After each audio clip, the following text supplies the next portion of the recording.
Hey, everybody, and welcome to NECC. We're here with another action-packed week of League of Legends. I'm the man, the myth, the legend, Regdor, and I'm joined by the wonderful Palandino. How we doing, buddy? I'm good. How are you? You know, I'm just living the dream in sunny California. Why can I complain? You know, it's 3 o'clock in the afternoon, Exactly. and we're going to be killing it here in the Emergent Great Lakes Division here today. And we're going to talk about where everybody is at the end of the third week, coming into the fourth. A lot of shaken up in the division thus far. Mm-hmm. Yeah, definitely. It's been really interesting to see. We got a good matchup today between Bethel and NIU HGA.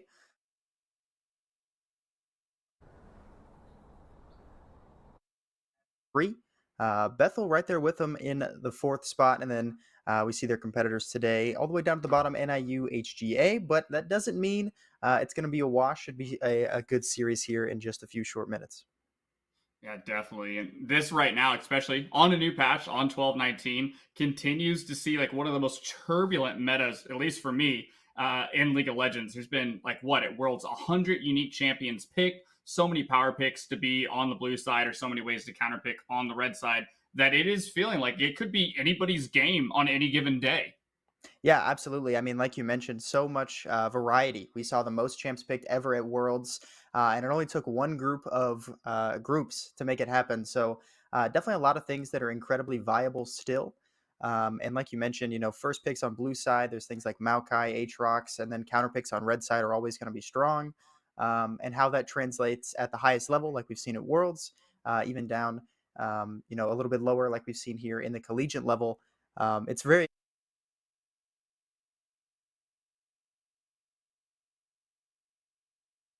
See what's actually on the matchups today, right now at 6 p.m. That's here and now. We have Bethel Pilot versus NIU HGA, and then following up right after that in the Challengers division, Norco College Red and Montana Maroon. We'd love that, the shades of red, Red River rivalry. If there's any Oklahoma fans in the world here, but nonetheless, that is where we're at as of now. Yeah, I mean, we talked about, Bethel and NIU, different spots in the leaderboard, but should still be a good one. Waiting on draft and things to get started, but another good one after at 8 with Norco facing off against Montana as well. Absolutely. And to find out how the draft is going to go first, we're going to have to find out who's there. And for Bethel Pilots, we've got in the top lane, oh, goodness, Reno Yonka in the top side, Chill Viber in the jungle, Kano D in the mid lane. And then finally, that is Tony and Dark Ride making up the bot lane. And on the opposite side, you've got it. Yeah, we've got Boostic there in the top lane, Brokalayak in the jungle as well, Nerval's Lobster in the mid lane, and then the bot lane going to be RJT Fru, and I Love Taxes rounding it out. Man, a name like I Love Taxes would make me feel like they're an ADC and they just want to build collector day in and day out. But that's probably one of the most unique names I've seen so far. Yeah, that's definitely one when I was reading through it earlier that stuck out to me. But lots of seniors across both rosters, and I mean, I've always interested to note, when you have a lot of people who've been a part of the program and played competitively for a long time, kind of the role that plays. I think the only freshman we saw was I Love Taxes in the bot lane for NIU. Yeah, and that is exactly the name of the game. I think collegiate's still very young programs overall, trying to build that depth. Some people, even when I was in college, just found out League of Legends existed at the university in their senior year. So it's definitely great to see them continuing to build up rosters. Both of them at least have one or two subs on the side there. So that's great to see. We can ever growing as they continue to work through the draft lull. I've got to ask Paladino, what do you think is the strong pick? What is the B1 if you're NIU looking for your first win? Where do they go? What's the trick of the trade? That's a tough question. I mean, it's always difficult because different teams are going to have different priorities based on who you want a strong side. I think for me, a champion like Maokai just seems so incredibly strong in the meta. I'm also a little biased. I love flex picks. I think if something can be changed to different roles, that's incredibly valuable. Maokai can go in 3 roles at the moment. But if you want to go strong side bot, you can always, pick something incredibly high value. There's things like Misfortune and Caitlyn that have been seen in the meta quite a bit. Or even something like the Aatrox in the top lane as well. Very strong in solo queue, very strong and competitive, still strong on 12-19. Those are what I would prefer, but I'm interested to know, Regdor, kind of what you think is a strong B1 here for NIU.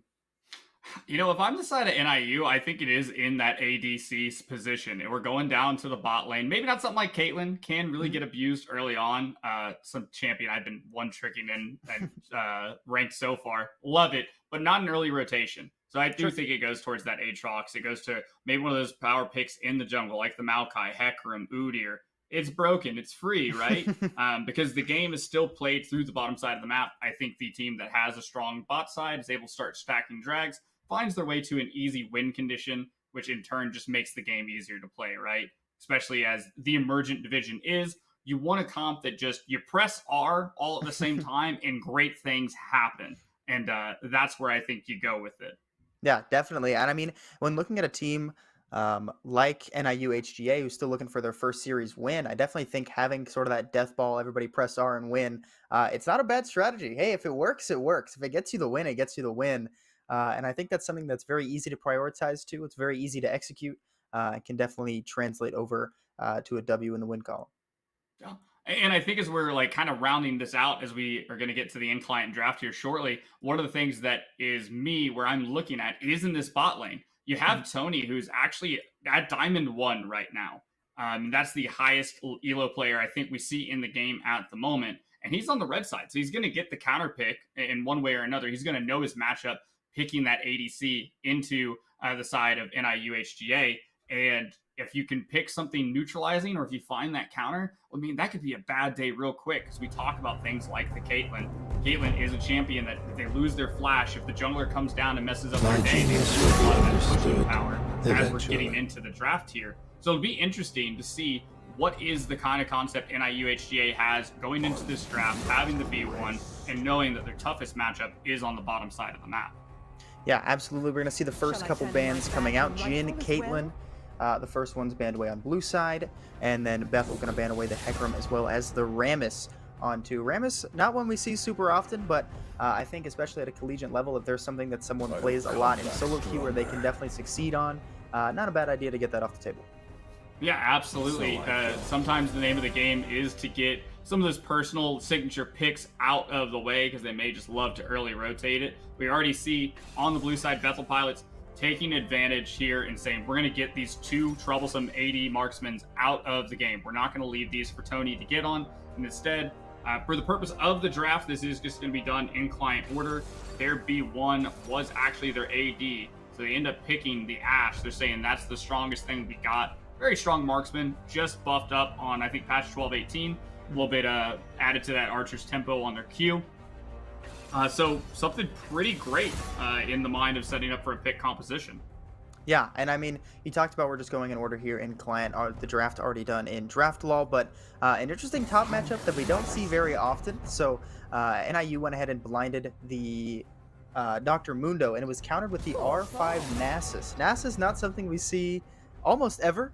But it's one of those picks that I think in a Dr. Mundo lane you just farm up and scale for free for the most part. As long as you can farm up well, you get those stacks, you just become a late game monster, obviously split pushing. And if your team's able to win those 4v5s or 4v4s and let you do whatever you want on the map, it's a pretty strong way to win the game. No, absolutely. The thing that scares me, right, is that you have a Trundle and a Nasus on the enemy team. And one of the beauties of that is the fact that you see a Dr. Mundo, you see an Udyr there picked by Bethel Pilots, and Trundle loves both of these champions to be able to walk up and say, hey, your resistances, they're now my resistances with that subjugate, and able to just do so much damage, either if he goes the PTA or the lethal tempo route, and you have these late game insurance policies in the Nasus and the Misfortune. I mean, that seems pretty strong red side draft. Yeah, I like it a lot. I like that you mentioned, obviously, the subjugate onto Dr. Mundo or an Udyr is going to be incredibly strong. Both those champions notoriously hard to kill, but if they lose a lot of their resistances, it makes it a lot easier. And even on the side of Bethel Pilots, like we mentioned, they have the strong split push of the Nasus. Even Trundle can do some work as well, but their AoE and their team fight is pretty good. You have a lot of reset potential with Kadoni on the Vex, and the Misfortune Nautilus able to get picks off as well. But the side of blue side on NIU, pretty strong as well. Vladimir wants to scale. Udyr, notoriously very strong right now. And then you have the easy go button with Ashe and Nami in the bot lane as well. So it should be a pretty good one here in game one. Absolutely. And I think the other thing to mention is going to be this mid lane matchup. Nerval's Lobster on the Vladimir. Everybody, if you haven't seen Vladimir before, it feels like he does nothing for about 20 minutes. And then in that 21st minute, all of a sudden, he's just getting a pentakill. And that kind of late scaling is really where it's at for the side of NAU HGA. And furthermore, I don't think they have a lot of really great lockdown tools for him, as the mono AP threat makes it to where the enemy team really can't build those resistances, right? You're not going to stack into MR when you see mostly AD style champions there in the Mundo, as well as the Ashe and the Udyr on occasion. So really interesting to see if this Vladimir can get the ball rolling and be able to get to be that late game carry that the side of NIU actually needs. Yeah, I mean, it's definitely a late game insurance policy. Vladimir definitely prefers when there's a lack of magic resist on his opponents, and they definitely don't have a real reason to build it. I mean, Dr. Mundo and Udyr are doing a little bit of magic damage, but not a ton. Mostly AD coming out from them. And like you mentioned, Udyr has a variety of build paths you can go. We've seen stuff in solo queue where he goes Majais. We've seen things like lethal tempo, even where you can go AD and go unhit. But if Vladimir can scale up, get that good farm, it makes his job a lot easier to be that late game insurance policy and output a ton of damage very, very quickly. Absolutely. We love lots of damage very, very quickly. The DPM going off the charts. So if I'm NIU and I'm looking for my first win, looking at the draft right now, what is the plan for success, Paladino? How do I get these guys all piloted to blow up the enemy Nexus? I think ideally what I would say is you have someone who can scale up and do so much damage late in the Vladimir that you just want to play around him. I think Udyr's maybe lost a little bit of his early ganking power that we saw before the rework, but still very strong. You can kind of leave top lane on an island as long as Nasus isn't able to get a ton done early on. Dr. Mundo can scale up and get a bunch of extra HP and those resistances as well. And then you have a go button on Ashe. She does some pretty good damage with those buffs. But just an easy engage tool. Nami going to buff the Ashe up as well later on. But I think if you can play for those team fights when Vladimir hits those 3-4 item power spikes, if he's able to get onto the back line, he can blow up the side of Bethel Pilots very, very quickly.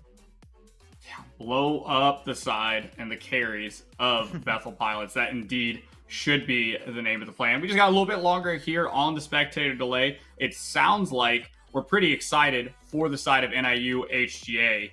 Bethel Pilots, like we've talked about, has a really good red side draft. Did get that eventual R5 counter pick, and I think Nasus right now on this patch, boys and girls, he is broken. He's getting an attack range on his ultimate. He's getting more on his cripple. He's just, all in all, nutso at the moment, and especially when he's paired with that ghost. I don't even know if Dr. Mundo is going to be able to prescribe the right medication to keep him down in the late game. So it really sets us up for, you know, who's going to get it? Who's going to take the first game in this series? And if you're NIU, if you get the win on the blue side, we'd love to see it, and then probably swap over into that second game. So, Paladino, are you going to make a bet here? Are you going to make a prediction of who's going to take game one? I think I have to go on the side of Bethel Pilots. I like their draft just a little bit more. I like the Misfortune Nautilus. I think it's a little bit stronger. I think Nasus is very strong. Like you mentioned, he's kind of been running people over in solo queue, but I don't know how that translates as well to competitive play. I think there's definitely a reason. He's got a pretty low pick rate, and we don't see him very often. But I like their draft. I think there's a strong chance that they can play team fights well, and then they just have the resistance stealer in the Trundle, who, even if Dr. Mundo or Udio gets super strong, it makes it a lot easier to take him down, even when they get to those 3-4 items.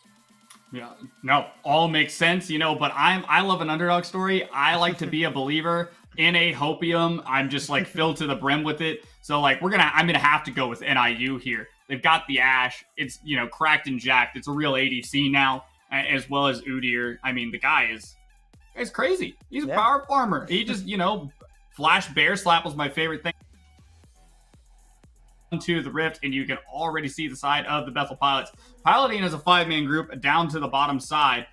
Maybe you have to see if this nice little invade is going to work out for them right now. Nobody caught on vision. NJT Fruit may not want to be there. Here in about 2 seconds, we're going to find out. Flash met by the flash, but love the lollipop of the Nautilus dredge line. Not going to be able to connect, actually hitting the wall there. But Hex Flash. It's a pretty great rune. Ashe doesn't have it. Yeah, taking the flash away from the Ashe is going to be very easy. It makes it a lot easier for Trundle to come in and gank at those early levels if he chooses to do so. Once you hit level 3, you have access to the pillar. Combo that with Nautilus. The slow itself, like you mentioned, Hex Flash very strong. Very easy to bully an immobile carry like Ashe when you're lacking those summoner spells. Does have the cleanse, so a little bit of safety if you get rooted up by the Nautilus autos, but not much otherwise. An interesting choice here that I'm seeing coming out from Tony is the Ghost on Misfortune. We've seen Ghost become meta on a lot of different AD carries, but Misfortune is not one we see super often. I'm interested to see how they use that here as we progress through this game. Yeah, Misfortune already has a thing called Ghost. It's called Strut. It's pretty insane, that passive movement speed, as long as you don't get hit, right? The floor is lava. You just don't touch the wrong things, then you're going to do great. But we do have both junglers starting on opposite sides of the map here. You get to be able to watch in tandem to see who's actually faster in the clear, but definitely good for the side of NIU HGA with the Udyr moving himself down to the bot lane, pathing there to try to protect what is an Enchanter Ashe lane into hard engage. Nami, pretty great champion into the Nautilus because he can use that trouble bubble to try to keep him up, but we may have a Hex Flash here. Doesn't look like it's going to lead to too much, as we're just going to watch the two big boys. They're just going to beat each other up in the top lane, trade a Grasp stack for some Conqueror stacks back and forth. Yeah, just some trading. Both of them try to pick up as much farm as they can.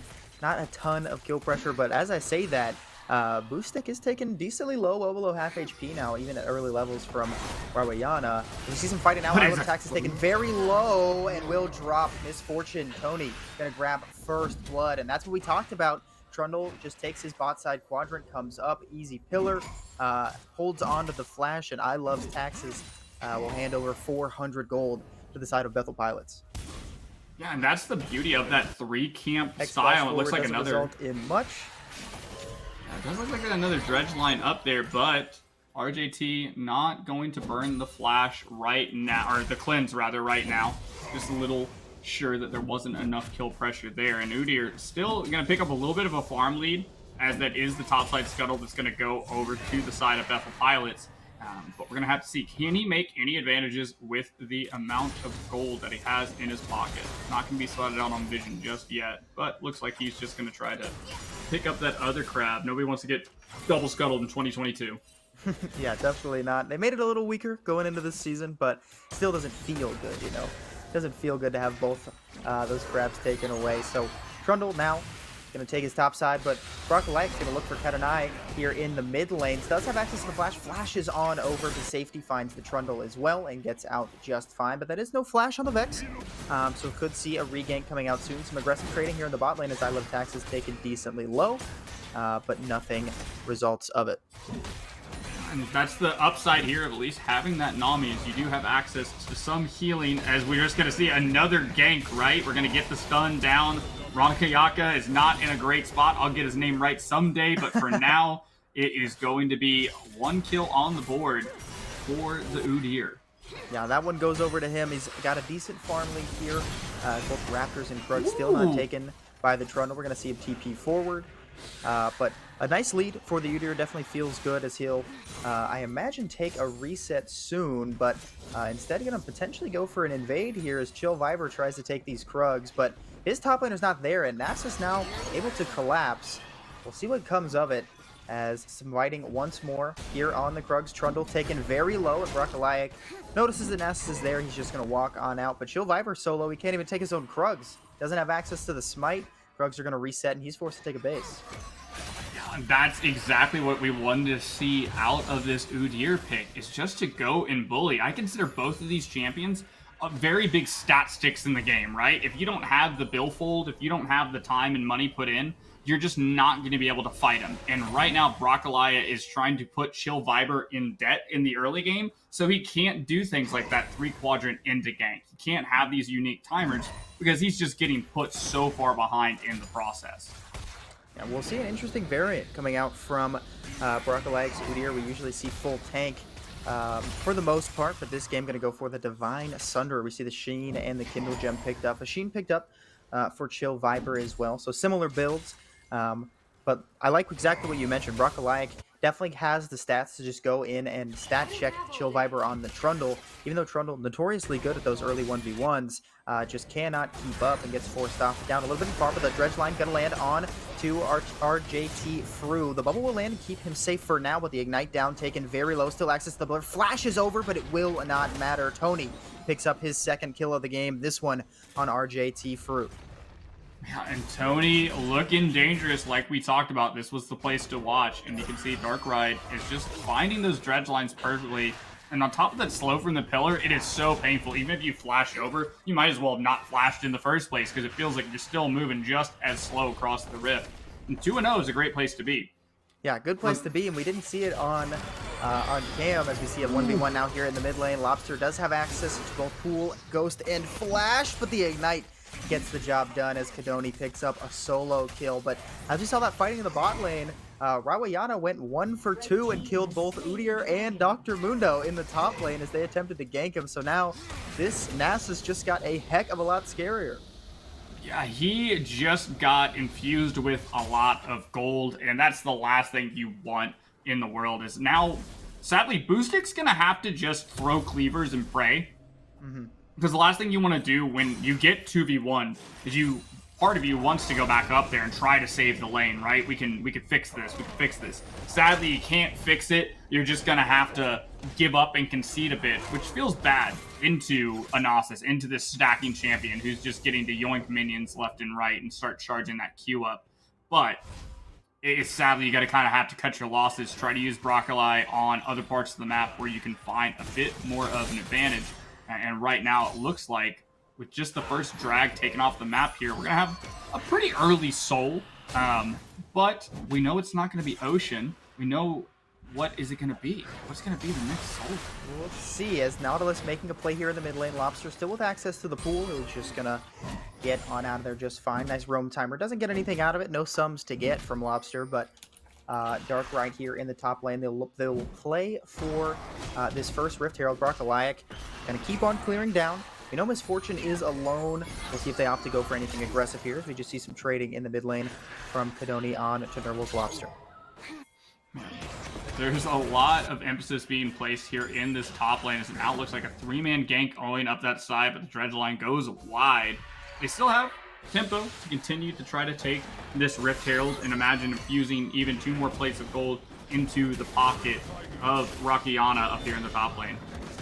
Yeah, I mean, Broccoliac doing what he can. He knows that because the Bethel side support has moved up to the top lane, they'll have priority for this Rift Herald, so he's going to counter jungle, take away the Gromp. He does have a good CS lead, 58-36, but all of his lanes are down, whether it's CS or kills, pretty much all the same in both. They are going to go for a dive regardless. Flash forward, Broccoliac taken very low now. Will take another tower shot and goes down, so Tony in the 1v3 stays alive, does a great job using the bullet time to clear the wave, and grabs the kill onto Broccoliac. Hex flash forward, Fru taken very low. Tony no access to flash Ghost on a few second cooldown, as he will get out of there barely just alive. Yeah, that was a very good try, as we're going to watch somebody else try to do a dive here. Yeah, we'll see another dive. Ramayana going to try to pick this one up, and he will get it. Then Assault gives him the Q reset, and he gets that one. And Tony goes for his own dive himself. A bit greedy from RJT through, as he will drop from the Q. Broccoliac going to try to trade one back on Robiana. He's taken pretty low. The hook going to keep him alive for now. Broccoliac might drop himself. He will. Chill Viber gets the job done with the Subjugate. Nerval's Lobster going to try to see what he can get done here. Goes into the pool. Rooted up first. Nerval's Lobster will pick up Dark Pride. Tony with his own 1v1 on the bot lane. Rabayana very low as well. Lobster healing up as much as he can and gets a shutdown with the minion damage finishing the job for him. So that is a large chunk of gold infused into this Vladimir now. Now he's got 4 stacks on his Dark Seal, a couple shutdowns as well. A good turnaround and response from NIU. Yeah, that was a lot of tenacious plays made across the map there. We saw, the bot side dive didn't go that great, able to trade, just a kill over for free. And then on the top side, it was just a hard force under tower. We almost, something that people may not remember is that when you start taking tower shots, it starts charging up in damage. So whenever you drop it and give it to the next guy, as we saw there with Darkrai onto Ariana, it automatically starts hitting him like a tank. And that feels bad. So you really have to time these dives super efficiently, so you're not just like trading off a little bit of damage to give the next guy a boatload of damage, as we saw there. But Nervous Lobster able to get something back on the play overall, now 2-1. Darkrai lands the hook onto I Love Taxes. The ult's going to go down as well, but Tony's going to pick up the Nami right away. Fru cannot do anything once that ult comes down. Some trading here in the top lane. Rabayana just smacking Boo Stick, as we'll see if he's able to get anything done. Broccoliac going to try to save his life walking up here now, as Rabayana just below half HP. Does drop the ult, doing a ton of damage, but he's taking a lot in response as well. Very close, but Ramayana will pick up one first. Let's see if he's able to get one back. Oh. Boo Stick will make the trade 1-for-1 in the 1v2. Fru now potentially in trouble, but dodges out on the dredge line, keeps himself alive under tower. And Chill Viber potentially going to go for a dive here as this wave comes on in. No good way to clear it. The Enchanted Crystal Arrow is up for Fru. We'll see if he tries to throw it. Flashes away from the hook, but will drop anyways to Chill Viber. And now I Love Taxes is in a lot of trouble, and his wallet is getting taxed. 0-3 now, not much gold infused into this Nami, and Bethel just doing all they can here as they are running over the map on NIU. Chill Viber is like doing what they call in like Valorant. He's W key gaming. He is just going forward no matter what and just attacking both of these side lanes. We've seen dives and ganks galore here in this game number 1, and it's led to them having a pretty nice little gold lead here, just around 6K at 12 minutes in, and they're picking up the second Drake. We know it's not going to be Hextech Innovation. We know it's not going to be Ocean, so that only leaves like what, Infernal or Mountain that are cool to me. I don't care about the Cloud Drake. Yeah, we're gonna get the Mountain Soul. Woo! Yeah, Mountain Soul very, very strong, especially for I mean, really for both teams. It's really strong in general. It's pretty has been strong for a long time, even after we saw those Drake changes come out with the introduction of Chemtech, well, what used to be in the game, Chemtech and Hextech. Back at the beginning of this season. But yeah, Bethel with a very early lead here as Lobster going for some trading. He does have that Night Harvester that he got after those 2 big kills a few minutes ago. So he is pretty strong, still scaling up. Farm is pretty good as well. Not able to grab a plate as he tanks a tower shot. Brock Goliath is just going to go for these Raptors, but he's going to run right into Chill Viber. It is Divine Sunderer versus Divine Sunderer. Both these junglers pretty much dead even. We'll see who wins out in the 1v1. It appears to be the Trundle so far. The Ghost going to be popped, but the Shadow Surge gets the job done as Kadonai picks up another kill for himself. Yeah, that was unfortunate where you thought you had it, but the reset's going to come through, but the pool going to just make it all okay. When in doubt, just go to the pool, ladies and gentlemen. That makes me feel better. Now this bot tier 1 forced to give up. Flash hook will land onto Through, and he's got no shot here as it's a double kill for Tony. The bullet time gets it done. Tony is a bit unhinged now, 8-0. Looks like they're going to be building that collector's second item. I guess when you're this far ahead, you can just kind of build whatever you want. But they did also opt for that PTA side, so it's important to note, has very high burst damage in that initial 3-part combo where you just auto Q auto, get the PTA proc, probably going to get a crit depending at this point, right, sitting around that 30% mark. Overall, is a terror, and now has moved on to the mid lane, so you have to think that the side of Bethel Pilots will just continue to have the priority to make these moves on side lane and make these moves around the map. Yeah, the ult's going to go down from both Fru and Lobster, but not able to get anything done. Pops the Flash and the Ghost as well, but not able to get anything out of it. No summoner spells traded either. Tony is becoming a menace in this one. Boostic is all alone in his top lane island, as Fru and I Love Taxes will try and match Rawayana here in the bot lane, but everyone across Bethel just that much stronger than their lane counterpoint, as we see 2 items on Tony, as RJT Fru still working on his first. Yeah, I don't know why. Every time I hear Tony, I just imagine it being yelled like, "Tony, what are you doing?" As Tony is just really in control of this game. 8-0, has the mobility with that strut to be able to move in on these targets. He's going to try to 1v1 Lobster, a level up on him, but there's a bit of a difference in items at the moment. So it looks like they're going to go towards this second Herald of the game that's going to be looking to try to break down one of these tier 2s and help set up probably for the next Drake here in the next 2 minutes. Yeah, I mean, Bethel Pilots is just doing a great job. Obviously, they're winning across all the lanes, as the hook won't result in much. They're winning across all 3 lanes, so they've done that to translate it into those neutral objectives. They pick up the first 2 Drakes, now picking up both Heralds. They're doing a great job taking the lead they know they have and putting as much pressure onto the map as they can. They'll knock down this tier 1 without the need of Shelly, as we could see some fighting here in the top lane. Broccolite gonna go first onto Kadonai. The fear will keep him alive for now. Nerval's Lobster, remember, no flash, no ghost, so can't catch up to Kadonai, and he's just gonna walk on out to the safety of his top tier 1. Yeah, that is safety indeed. It's a great feeling to have your tier 1s. At this point in the game, still no towers broken for the side of NIU HDA, as there's going to be a TP as Shelly is dropped down here in the bottom lane, setting up this pressure with just a minute until the Drake. Gonna get the first one, no problem. See if Shelly gets to hit another. Yeah, Shelly will definitely be able to strike this one. A lot of HP left, and Broccolite is nowhere near to smite it away. They won't pick up the inhib tower, but a big chunk onto that one helps them out a ton with this Drake up in just less than a minute. They've got all the pressure they need. Vision control also definitely in the favor of them. The Enchanted Crystal Arrow gonna miss, but Kadonai with no access to the flash. Now Broccolite gonna try to go for the 1v1. Blue Smite going down and no way out. Kadonai just gonna get smacked around by the Udyr, as Broccolite will pick up a shutdown for himself. Hey, and you know what? At this point, that is definitely trading up for the side of NIU.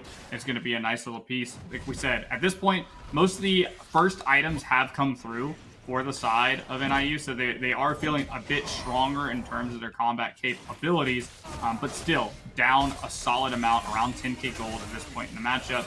The question becomes, if I was them, leave the dragon. It's Soul Point. I get it. It feels bad, but push your advantages. Try to work towards these side lanes while the enemy team of Bethel pilots group around this objective.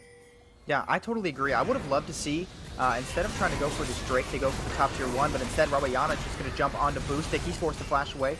The tidal wave will keep everyone safe for just a little bit, but through very low, flashes out and gets out just fine. Brockalac now going to get withered, and Rawayana just going to keep on chasing him down. Has access to the Blast Cone. Here comes the Depth Charge, as Brockalac still alive. For now, drops the blue spine on the Chill Viper. He's sustaining so much damage, but you can't sustain through the bullet time. Dark Ride finds the hook onto Boostic. Flashes forward goes Tony, still alive for now. I Love Taxes and his health bar drops rapidly as Rawayana just going to dive between these two turrets. Vladimir ult going down as well. Rawayana taken decently low. There goes the pool, but won't be enough damage quite yet. There goes the Wither. Nerval's Lobster will drop to the Collector as Tony goes legendary with his 10th kill of the game.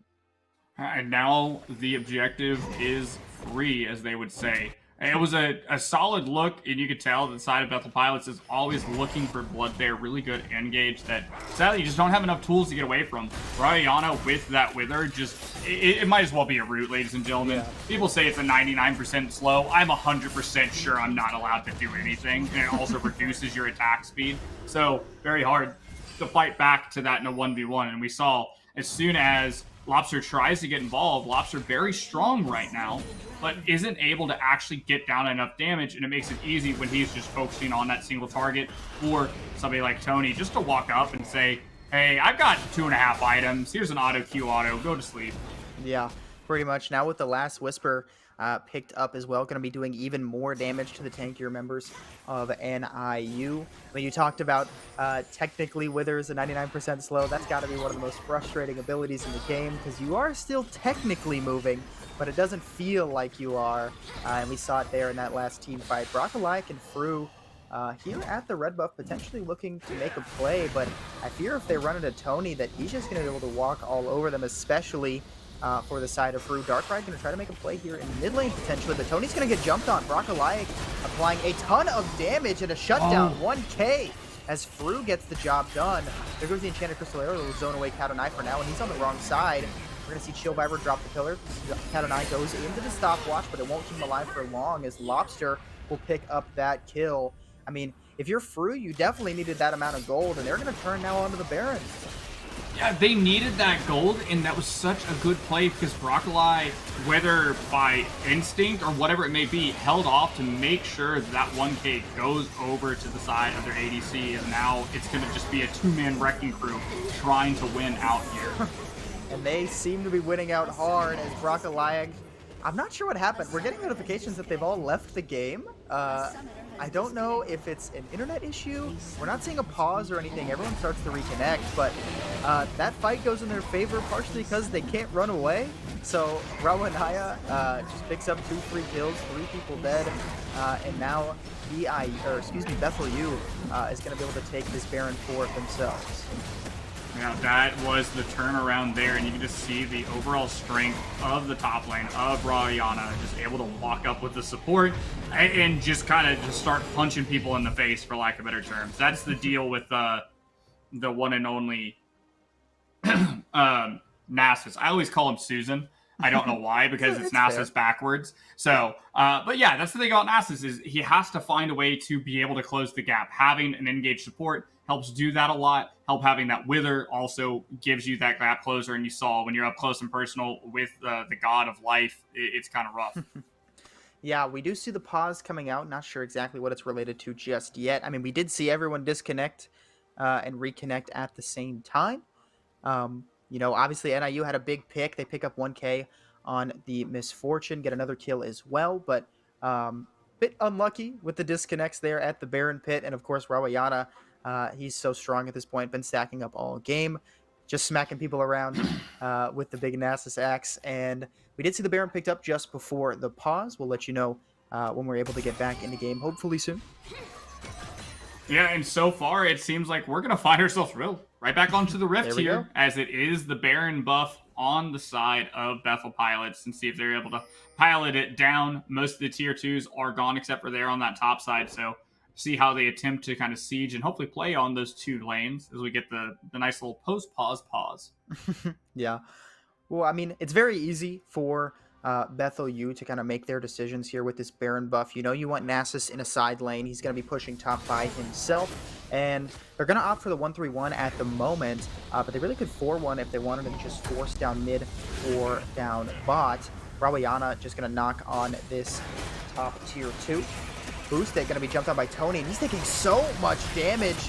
And it does not matter if you're CC immune, as Tony picks up the kill on the Dr. Mundo.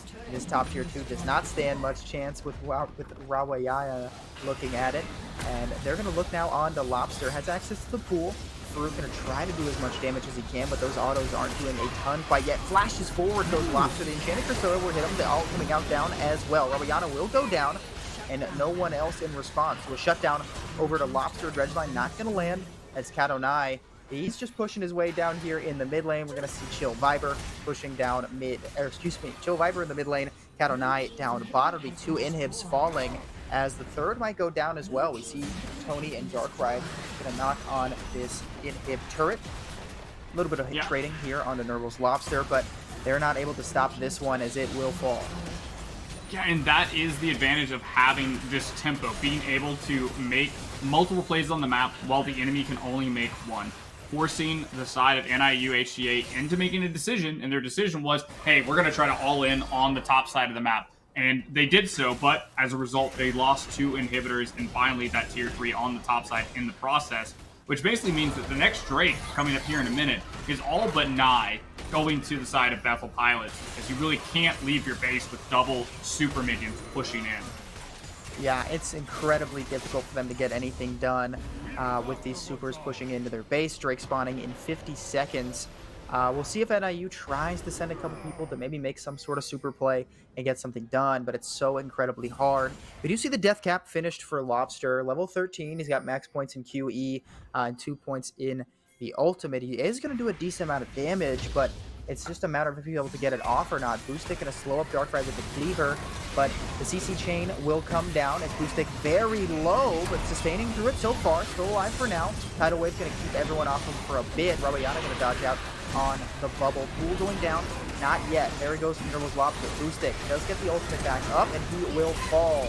Bullet time not going to get anything done, as Kadonai's ult will go right between them all, but it just does not matter, as Tony picks up 3 for himself. Brocoliac still alive. We'll see how much longer that remains true, and with this wave coming in, Kadonai will go down. Rawayana and Tony taken pretty low by the Fountain Laser, but no more Nexus turrets means it's awfully hard to defend your Nexus. Brocoliac trades one back, but it does not matter. Double kill to him, but Bethel takes game 1 in dominant fashion, winning in under 25 minutes. Yeah, that was indeed a dominant game, and I think it has to kind of go back to Chill Vipers, who, like I said, W-keyed the game. He just pressed go, 3 camp bot side into gank. We get a kill, move up to the top side, fight there.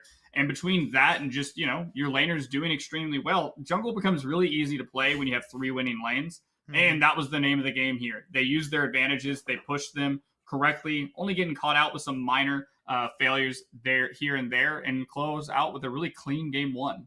Yeah, I mean, like you said, 3 winning lanes. It always feels pretty good when Chill Viper's making a play bot, and Rawayana is up there top lane, winning out on the 2v1. And of course, you have Misfortunes. He's incredibly strong. Tony gets super fed and translates the lead. They grab every Drake. They grab both Heralds. They get the Baron.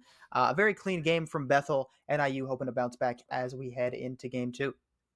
Yeah, absolutely. And if you're an NIU fan, hey, there's still hope. This is a best of 3. And I think with a little bit of differences in draft, having the neutralizing picks available, but maybe not choosing some maybe safer blinds. I think Vladimir tried to do the best they could in that game. Lobster with a really solid performance, but needed to get accelerated in order to keep up with anything that the side of Bethel Pilots was putting out. So maybe some earlier stability in the laning phase in some of these picks, something high comfort will help them maybe get past that initial blitzkrieg assault that was Chill Vibers and get them into a better skate in the mid game. Yeah, absolutely. I think the Vladimir didn't look too bad. That Rome top got him some early gold, but not able to get the ball rolling enough to stop the bowling ball that was the side of Bethel Pilots. Game two coming up soon. Yeah, absolutely. And listen, it could be a strike. It could be a gutter ball for the side of Bethel Pilots. Or only way to find out is to get back onto the Rift, which we'll do here after a short break. Stay tuned.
Welcome back, everybody, to the NECC. We're just waiting here for a little longer. Got draft going on here between game 2 for Bethel and NIU. Bethel grabbing game 1 in dominant fashion. Regdor, what are you looking for NIU to do to pick up a game 2 win? Neutralization, right? We do not need to go wild. We don't need to play a super hard skill matchup.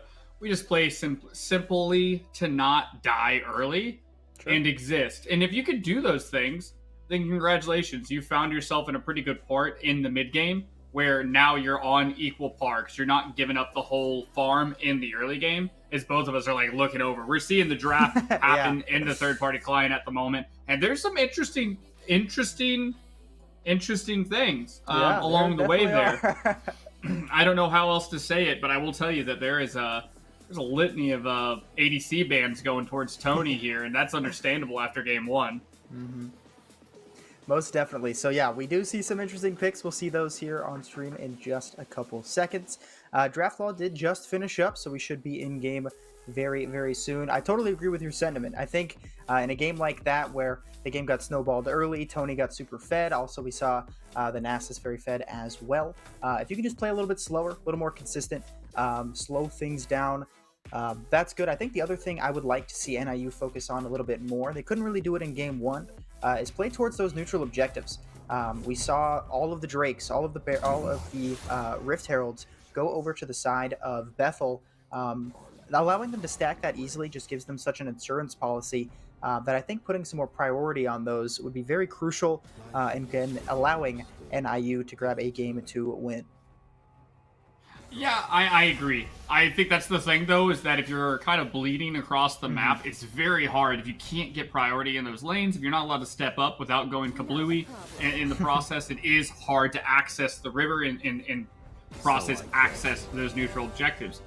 Broccoli was a huge piece of game number one in the sense that he got the ball rolling, was able to be there, and make a play after the 3-camp gank on bot side by Chill Viber, able to go up to the top side and help get that that second kill secured, and then even bullying Chill Viber off of his own neutral objectives. Those are great things, and I think when you stick that alongside what we're now seeing as a Maokai in the top lane, and you pair that alongside of what we're going to see next here, which will be the Belveth in the jungle, like that's a really strong bruiser duo there, especially if they're going the Blade of the Rune King into the Frostfire build on the Belveth, able to actually skirmish really heavy and try to play towards that top side.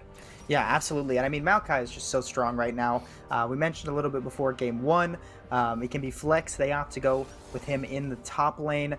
Just provides such an easy engage tool, great zone control with the saplings, just very consistent, very strong there in the top lane. But the Belveth, an uncommon one, but even more uncommon, Lobster is going to lock in the Kog'Maw there in the mid lane. Important to note, obviously we're just drafting in order now. Bethel did blind both their solo lanes. Vex, Trundle, and Gangplank were all picked first rotation. So they did get counterpick for both top and mid, and they decided to go with the Maokai as well as the Kog'Maw in response to the Vex.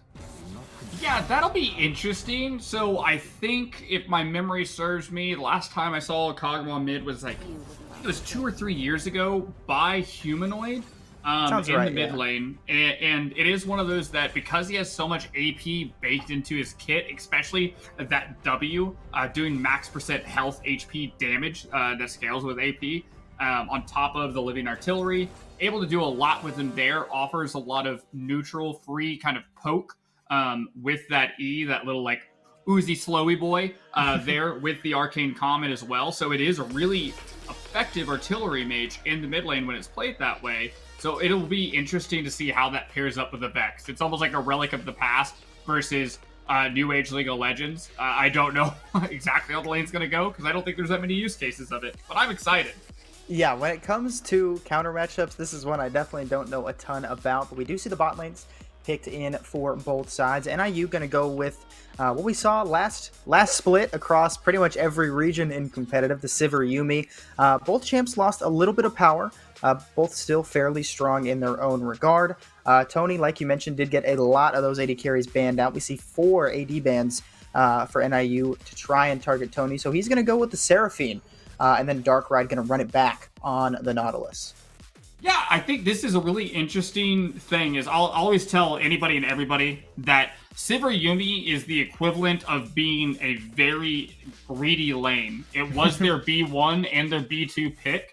So they chose a double scaling lane. Both of them, like you said, have lost power, especially in the early game in their laning phase. And they do that blind into no idea what they're playing against. And on the opposite side, you have another pair that are kind of misunderstood. And that is that Seraphine Nautilus is a kill lane. Seraphine actually has a ton of early pressure, especially with the Summon Aerie and Scorch and all these cool pieces that the only time that she's really vulnerable is in that first 3 or 4 levels before they get a back end, before they get Lost Chapter, which really solves your mana problems. Every time before then, that's where you have to try to attack them. And sadly, Sivir Yumi doesn't exactly fit the bill. Yumi Nautilus was a pretty common matchup at Worlds last year in the sense that you can have triple combat spells on the bottom side of the map. Sivir can run Cleanse or Exhaust if she wants to, and then you can have Heal and Ignite or whatever the combination of those 3 combat spells on there. And Nautilus just tries to all in the AD at level 1, cause everybody to burn their combat summoner spells. But congratulations, you have a Yumi. You have an extra summoner spell essentially in your lane. But as we talked about, Yumi not as strong anymore. So once again, Tony's in a position to try to take control of this lane early on with Darkrai and really just be off to the races again. Yeah, I agree. I mean, there's definitely a chance. Bel'Veth Yumi sounds in theory pretty strong. We saw Broccoli give himself a lead early on in game 1. If he can do the same in this one, keep power farming, get some good ganks off, if he's able to get a lead and then have the Yumi on his head, that makes it so much easier.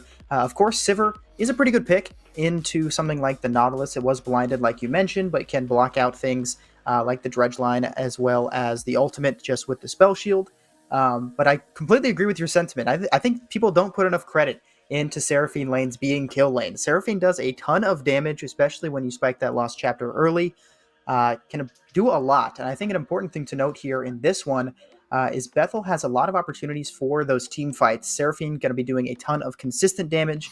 Have again the reset potential for Kadonai on the Vex, and then Gameplank on Rawayana. If he's able to get strong, those barrels will absolutely one-shot pretty much everybody on the side of NIU. But both these comps pretty strong. Who are you favoring as we go into Game 2? I have to go with the CEO of League of Legends. That is Seraphine. That's just the case here as we're about to get onto the Rift. It is just the wombo combos. There's a lot of things. There's an interesting interaction because you brought it up with the Spell Shield and Nautilus. It's because of the Dredge line and how it works is it does not stop Sivir in place, but it still drags Nautilus a certain amount of distance when she does it. So there is a situation where he can Dredge line, she spell shields that, and she still gets autoed and locked down. It makes it one of the harder combos for Sivir to try to circumvent in the process. So it will be really interesting because we did see Darkrai was very surgical outside of that first hook that hit a random wall. Outside of that one, very surgical with his Dredge lines thus far in the series. So we're going to have to see who's a little bit quicker on the hands. Yeah, most definitely. I mean, this is a game where Bethel pretty much has 2 opportunities for the bot lane, 2 choices they can make, and they can really do both if they want. You can play for that kill lane bot. You can get Tony very ahead on the Seraphine if that's what you want to do. Or because you're laning against Sivir Yumi, who doesn't have a ton of kill pressure, especially not early, he can roam. He can go affect the top lane. He can go affect mid lane as we see this one starting out. They're going to stack 4 people up here in the top lane for Bethel. But we'll see NIU gonna bring pretty much everybody down into the bot lane, but no one here to find in the topside jungle so far, as we'll see Tony grab a reset and a ward going down on Broccoliac's blue buff. Yeah, and I like the options that this opens up for Chill Vibers, and that is that I think that almost contrary to popular circumstances here is you do not focus the bottom side of the map if you are Bethel pilots. You got some strength in that bot lane 2v2. It's something that can be a self-licking ice cream cone. It sustains itself. Leave it be. Play towards the top side because not only does Broccoli want to play with his Maokai early and try to get some leads going because they love Rift Herald. Bel'Veth wants to get that Rift Herald, wants to get True Form, and then wants to use, those lavender shades to start pushing a side of the map really hard. And if you could split the map with this buff, like going buff to buff, but instead are going to be on the bottom side, so everything I just said is not true. But either way, it creates a scenario where if you're Chill Viber, you try to split the map and keep Bel'Veth down towards the bottom side because you have relative safety in your bot lane, and in turn, really just not let them play towards the lane they want to play to. Yeah, absolutely. I totally agree. We know that Bel'Veth is definitely going to want to play towards that Rift Herald or pretty much any neutral objective, just giving her the true form. But we'll see what they're both able to do in this one, as we're going to see a fast clear coming out from Broccoli. He's just going to go buff to buff. Maybe try to make a play top side. You do know that you have Some good gank setup from the Maokai, especially after level 3. But a hook going to land onto I Love Taxes, and he can't re-engage on Tefru just yet. Very low, but it'll be the first blood for Dark Ride in the middle of the channel on Tefru's head, and another very early kill. This one does go over to the Nautilus instead of the Seraphine. Not exactly what you're hoping for, but a kill is a kill nonetheless. As some more damage going down on Tefru, but not enough to take him onto the gray screen. Yeah, that is, like we said, the power there is Boostic now has to walk away from Rayana. That is a lot happening on both sides of the map. As another route will come up. Is Darkside going to go for the level 2 dive? I don't think so. That would be rather painful. But not able to yet. Broccolaic finds Chill Viper, dashes on forward, nothing yet. There goes the root onto Bolt, and a Q going to do some damage as well. Flashing forward goes Chill Viper, looking for Boostic, but the first person to move is Lobster, so they will go 1-for-1 so far, as the Maokai will drop. Broccolaic into trouble here. Burial drop popped early for Lobster. There goes the E, but the Flea, not enough. Broccolaic can't go into true form yet for that bonus HP. We'll see if the Ignite does enough damage, but the Q dodged out. Nice fancy footwork from Broccolaic. Now we go to the 1v1. Nervo Lobster trying to get some work done here on Cat09. Has Fear once again. Flashes forward. We'll see if he's able to get it done, but the kill in response. So Cat09 does wind up getting Broccolaic eventually, but Nervo's Lobster will get the kill onto him as well.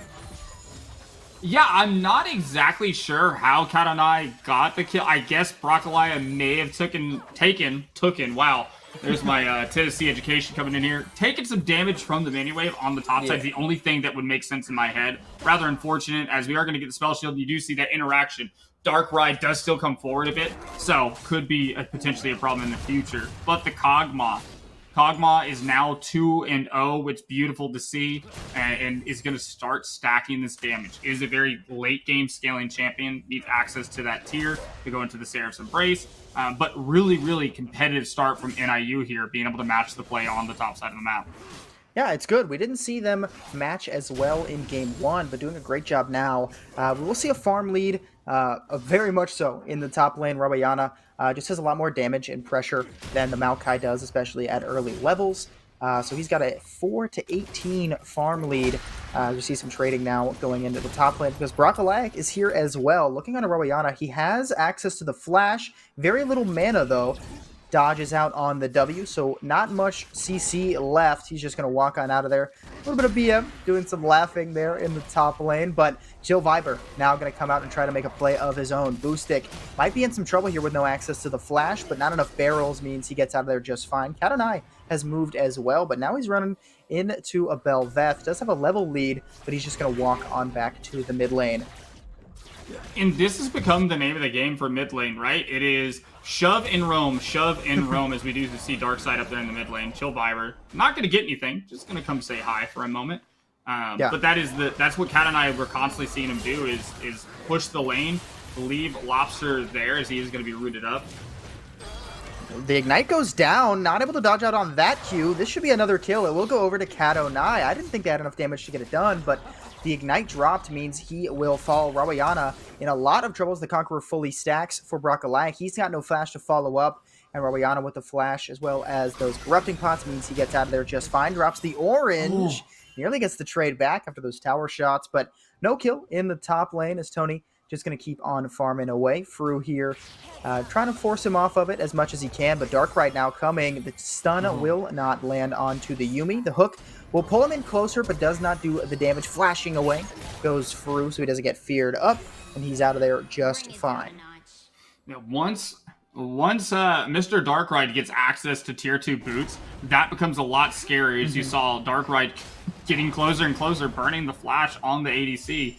Soon enough, that just won't be the case anymore, as you're playing essentially a ticking time bomb down here for the bot and mid lane of the side of NIU, and that is that they just want to scale into the game. If they get through this unscathed, they keep this gold lead sitting around the same differential of around 1.3k at the 20-minute mark, they're looking pretty darn great, and they're doing such a better job this time around of not bleeding out, not giving away the farm in the early game, being very competitive thus far.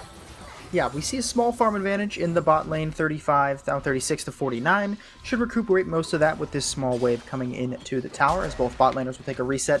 The top lane CS difference is a little concerning, 37 to now 14. but that kind of seems to be the way of the matchup in this one. Farm pretty much dead even in the other two positions in both jungle and mid. But we do have a shutdown on Cat09 after those two quick kills, as Nerval's Lobster just going to keep farming as he works towards that lost chapter. Got every component, just not the finished version quite yet. And here's the beautiful thing about Maokai, as you were talking about, down a lot of CS. But the good news is he's a weak side champion. I always say with Malphite, rocks don't bleed, trees don't either. He can go down this CS and still be an effective tank.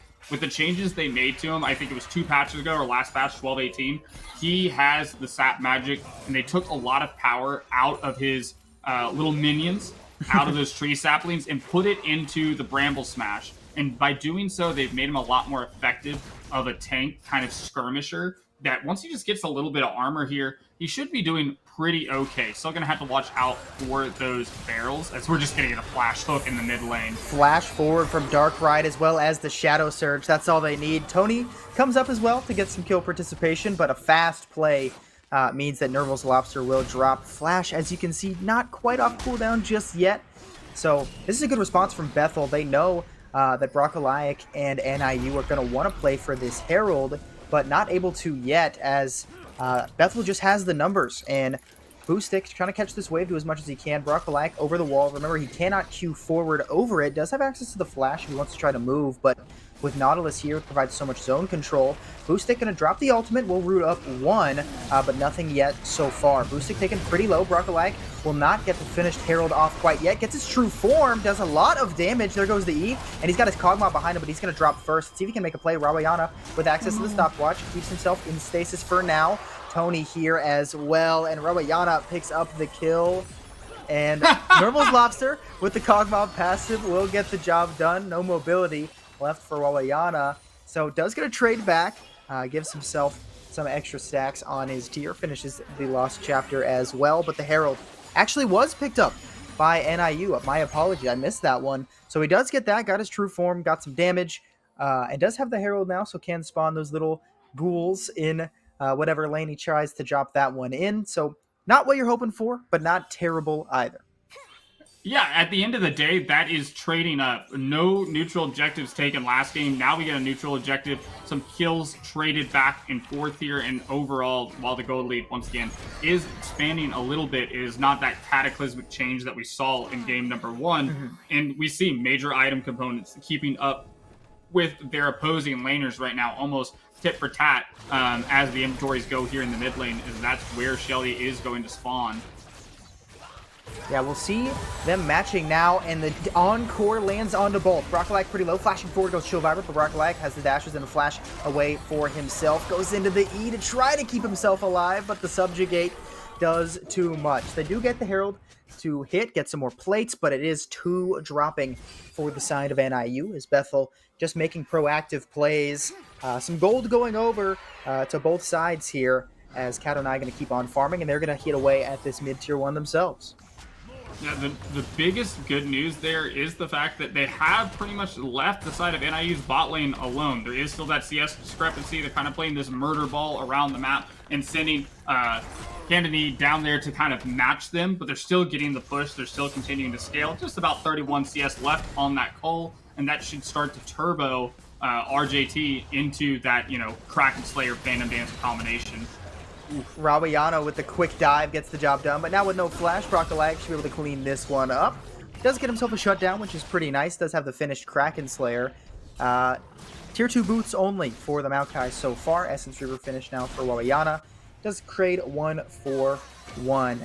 Interesting build. You talked about it a little bit on the Bel'Veth. Brockalayak, we saw full damage when she first came out, and then it shifted more towards that what it felt like everyone was building, Blade of the Ruined King, into something like a Frostfire Gauntlet. Instead, going back to the full damage, feels like they needed to get the job done in this one. Is pretty strong still, with the Mythic finished, as well as a decent farm lead. We'll see how that's able to play out here as we get further into the game. Yeah, and so far, is the neutral objective game going a little bit different than last time, as Neural Lobster is not in the place he wants to be right now. Yeah, just almost, even though you're in your own jungle, it feels like the wrong side of the rift. Not able to get out of there safely, so this Drake now pretty much belongs to Bethel. Darkrai going to try to zone away Brockalayak. No flash, does have true form, so in theory could Q over, smite, steal, and then Q back. Has access to the blast cone too, but they're going to pull this one out to try and secure it. Only low health bar on the side of Bethel being Kato Knives. They're not going to go for this one. Brockalayak just going to grab away his red buff. Yeah, and that was crisis averted. That's the biggest thing here is, yes, you can go down the 2 Drakes. Once again, we're watching the gold lead continue to rapidly go up, but if you look at the effective combat strength on the map in terms of itemization, pretty on par with one another, and that's what we wanted to see out of NIU, is try to just get through this early game and get to the point where you can effectively skirmish. A lot of these really good skirmishes have been around the top side, as they are going to use the Lost Chapter to try to evade this. Oh, but RJT Fru will drop to Darkrai, but Tonai taking a lot of damage, flashes away, but maintains taking damage from the E. Darkrai gonna use the Dredge Line to try to get out of here, dodges out on the first living artillery, but taken so low, and the Arcane Comet finishing the job. So a nice roam from Lobster, picks up 2 kills. You do lose Fru, but that one going over to the support means you get a decent amount of gold to shut down over to Brockalayak as well. The mid-tier 1 will fall for the side of Bethel, so some more gold in their pockets, but some more proactive plays means they get more done on the side of NIU. They're definitely hanging in this one a lot better than they were in game 1. No, absolutely, and I think one of the biggest things here is actually, this is like a little minor play, is that by Lobster moving towards the mid lane, shoving away Candonai, actually denies the local gold from that tier 1, so actually makes them lose a little bit of gold on the play, which is great. You always talk about trying to make these cross-map plays, and you can see that the side of Bethel Pilots is trying to just do something while the left hand's doing one thing, the right hand's doing another. They have a skirmish on the bot side, and able to pick up the mid-tier 1, as now it looks like there might be a little bit of a 3-man dive, but it is on vision. We do see it happening, so. Yeah. Boostic in some potential trouble, but instead Cat and I just going to walk on out. Chill Viber going to grab a reset for himself. The Cold just 10 CS away from being finished here for Fru. Should get pretty close off this wave if he grabs most of them, which he will. So we've got 4 left here on the stacks, but this is what you talked about. So much damage coming out from Seraphine and so much damage coming out from Brockalayak as well. The flash forward, not enough. That's the second time it's happened, and that's the second big shutdown over to Brockalayak's Belveth. Working on that Blade the Ruined King now. Another 600 gold in his pocket means he's getting a heck of a lot stronger as the game goes on. Lobster does have access to the flash. There goes the Cannon Barrage. Nice Q gets Brockalayak away from the Dredge Line, but Kinderwol's Lobster get away from Chill Viber. Pillar should be coming off cooldown soon, but he will just walk on out. And thank goodness for the Cloud Rift there. That little bit of movement speed there at the corner got him out. And that's exactly it. This living artillery that is Kog'Maw is one of the main pieces we've seen. Now 4-5-1, still not on their mythic item yet, but still doing tons of damage. Sadly, they will have to give up this neutral objective, but they get the tier 1 on the bot side, it looks like. And the Cull finished now on RJT, so when he comes back, he should have Kraken tier 2 boots, maybe a few daggers to throw in the mix, and we'd love to see it here. Yeah, there's the tier 2 boots, so slowly getting online. Mythics coming through for both of the carries of NIU. We're going to have to look to fight around this next Drake in just under 2 minutes. Yeah, Sivir definitely needs to scale, and that first step in doing so is finishing it, that Mythic Kraken Slayer. Be able to output a ton of damage, and there is a lot of melee champs on the side of Bethel. You have Gangplank, Trundle, and Nautilus, so with that W active, should be able to output a ton of damage as long as RJT Fru is able to remain safe in most of these team fights. And obviously, we're going to see a ton of damage going to be output from Brockalayak as well. Like you mentioned, did have to drop second Herald, but Katonai could be in some trouble here. No flash. The Fear not available, and he's taking a ton of damage. Brockalayak goes on a rampage as he picks up the kill there. That is the benefit of this full damage Kraken Slayer build, is he just outputs a lot more than he would with just Bork and Frostfire Gauntlet. Of course, you trade that by being a little bit squishier. And we are at the point now where Yumi gets to sit on the head of the Belveth and make sure to keep him safe. Chill Viber walking up with Dark Ride, as Lobster could be in some trouble here. Does not have access to the flash, but Dark Ride, he's the one in trouble. Still alive for now, but finally goes down as he goes unstoppable, goes into the true form. The damage will not land. The Encore only going to land onto Lobster. He will go down to Tonai, but Tonai now might go down to the Belveth. Double kill over to Brockalayak. Does have the subjugate on him, but forces Chill Viper's flash. And Brockalayak is a one-man show so far. Count it 2 with the Yumi on his head, but gets a ton of kills there, and he's now got a shutdown of his own. With this Drake spawning in 20 seconds, it should belong to the side of NIU. Yeah, I Love Taxes is the equivalent of Baby Yoda, and Broccolaya is the Mandalorian here, as he just gets a front row view to the damage that's being outputted right now. Can't take down Chill Vibers, but can take down every squishy member of the enemy team, which is everybody except for Chill Vibers. Even now with the Even Shroud, Dark Ride not able to just stand up to the sheer punishment of Velvet as they get their second neutral objective of the game and offset the soul. Maybe it looks like they're going to try to fight for it. Dark Ride coming in. It will be Drake secured over for Broccolite, but Healthguard's going down very quickly as Rawayana picks up I Love Taxes. It's an instant triple kill, all from the Gangplank ultimate. Boomstick still alive for now, has access to the flash, but opts to hold it as Dark Ride picks up the kill. Dark Ride flashing on over, looking for Noble Lobster, and it's an ace for the side of Bethel as Kadonai picks up the last kill. The Collector doing a ton of work there as Rawayana, while pushing the mid lane, gets a triple kill for himself.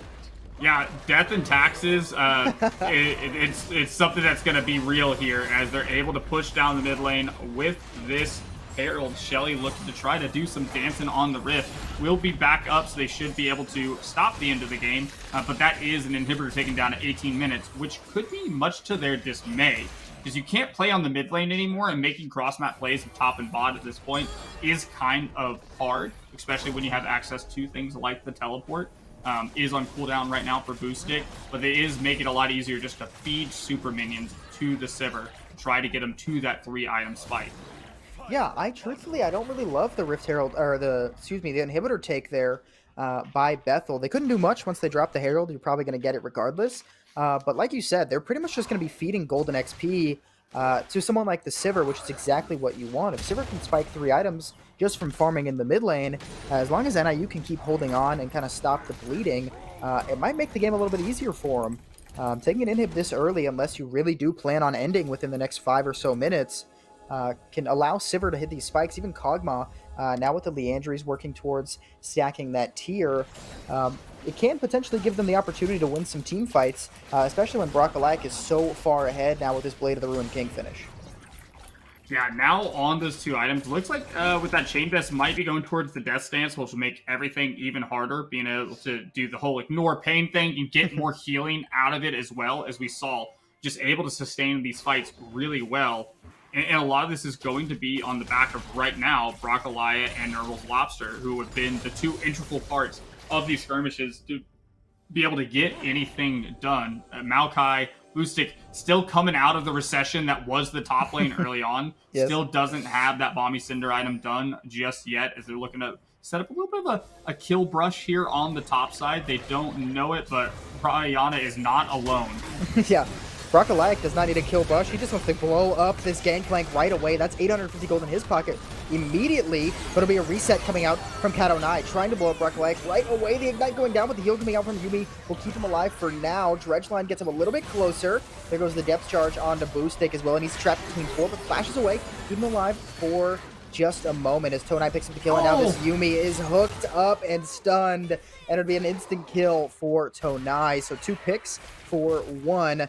NIU do get a big shutdown onto their Bel'Veth, but top and support now dead for NIU means that Bethel going to try and grab this Baron. They do have some pretty good damage with the Seraphine. Let's see if they're able to match this one, as we will see Rawayana TPing in. They're just trying to secure this one for themselves. Yeah, absolutely. I think what works best for Bethel thus far has been just hard forcing these fights as a 4-man group or as a 5-man group. So really going to look to try to pressure that advantage. Once again, we find ourselves at a point where they have the Baron buff. They're going to try to make a play for these tier 2s. And since mid's kind of gone, that's kind of a dead play. If you're able to, from the side of NIU, get a bit of a push out here, it is going to auto-shove into you, but give you a little bit of a timer where you don't have to babysit that wave to try to defend these tier 2s, or in reality, the tier 3s, because you can afford to let a little bit more, trim a little bit more fat off of your base. That gives them a chance, as Broccolite is going to be the one to try to take this up and really just try to hold the mantle, find that good engage like they did in the topside jungle before the 3rd Drake, and just keep the enemy at bay. Try to buy time for the Sivir. Try to buy time for the Kog'Maw. Yeah, Kog'Maw working now towards his second item, Sivir as well. Picks up both components to the Phantom Dancer, but not quite able to finish it off yet. Broccolaic gonna look once again to Rawayana, as he could be in some trouble here, stuck in this brush. The W will land. Drops the orange, but that's not gonna stop a knockup, but a flash will keep him out. Flash forward goes Rawayana, or excuse me, goes Broccolaic as he picks up the kill. Does have to sacrifice the flash, but that should give him enough gold to full buy this Death's Dance the next time he goes into base. Fruit flashing away, but will get hit by every other ultimate when one of them's point and click and you don't have any dashes left. That means that the Nautilus ult as well as the Shadow Surge get the job done, and they're going to push towards this tier 2 now, both creating some tower damage. Does get the Shadow Surge to land onto the Maokai, but gonna opt not to take it. With Soul Point coming up here for Bethel, they'll grab this one away for themselves. Yeah, and a bit of a pain on those lane assignments. Like you talked about, you want the mid lane pushed out. Mid inhibitor is about to come back up here. As you can see, that next wave does not have a super minion, so that's a little bit of a reprieve for the side of NIU. But because you have your Sivir down underneath the bot tier 2, you commit 3 to the play on the top side. It makes it very easy to execute that dive on the Sivir. Regardless of how many summoner spells you have at that point, it is a 4v1 or a 3v1. It's just not going to end well for you in the long run. So the tier 2 does remain standing on the bottom side of the map. We still don't have the Phantom Dancer, and this next Drake was taken now on Soul Point for the side of Bethel Pilots, as they're going to look to try to pilot down the mid and bot lane to start again sieging on the side of NIU. Yeah, and I mean, we're hitting some really important spikes. I think Gangplank had it for the last fight, but Rawayana does have that finished, i.e. no Mythic, but this is the very funny Gangplank build where you just go full crit and hope you blow somebody up, and he definitely can. And that is an important thing to note, is even though Broccolaic is very fed, as he might be caught out here, the Dredge Line will miss as well as the Seraphini, but the Encore will land. The final chapter going to come out and root up 3. Broccolaic very low, Ignite ticking. Rawayana going to grab the kill with the Collector. Nerval's Lobster might be in some trouble here with another 4-man dive. Can't dodge out on this Dredge Line.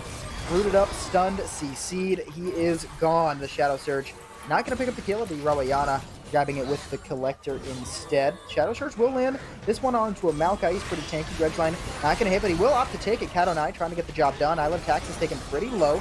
Now we'll finally jump on the Maokai's head, but Rawayana goes on a killing spree for picking him up first. I Love Taxes will fall.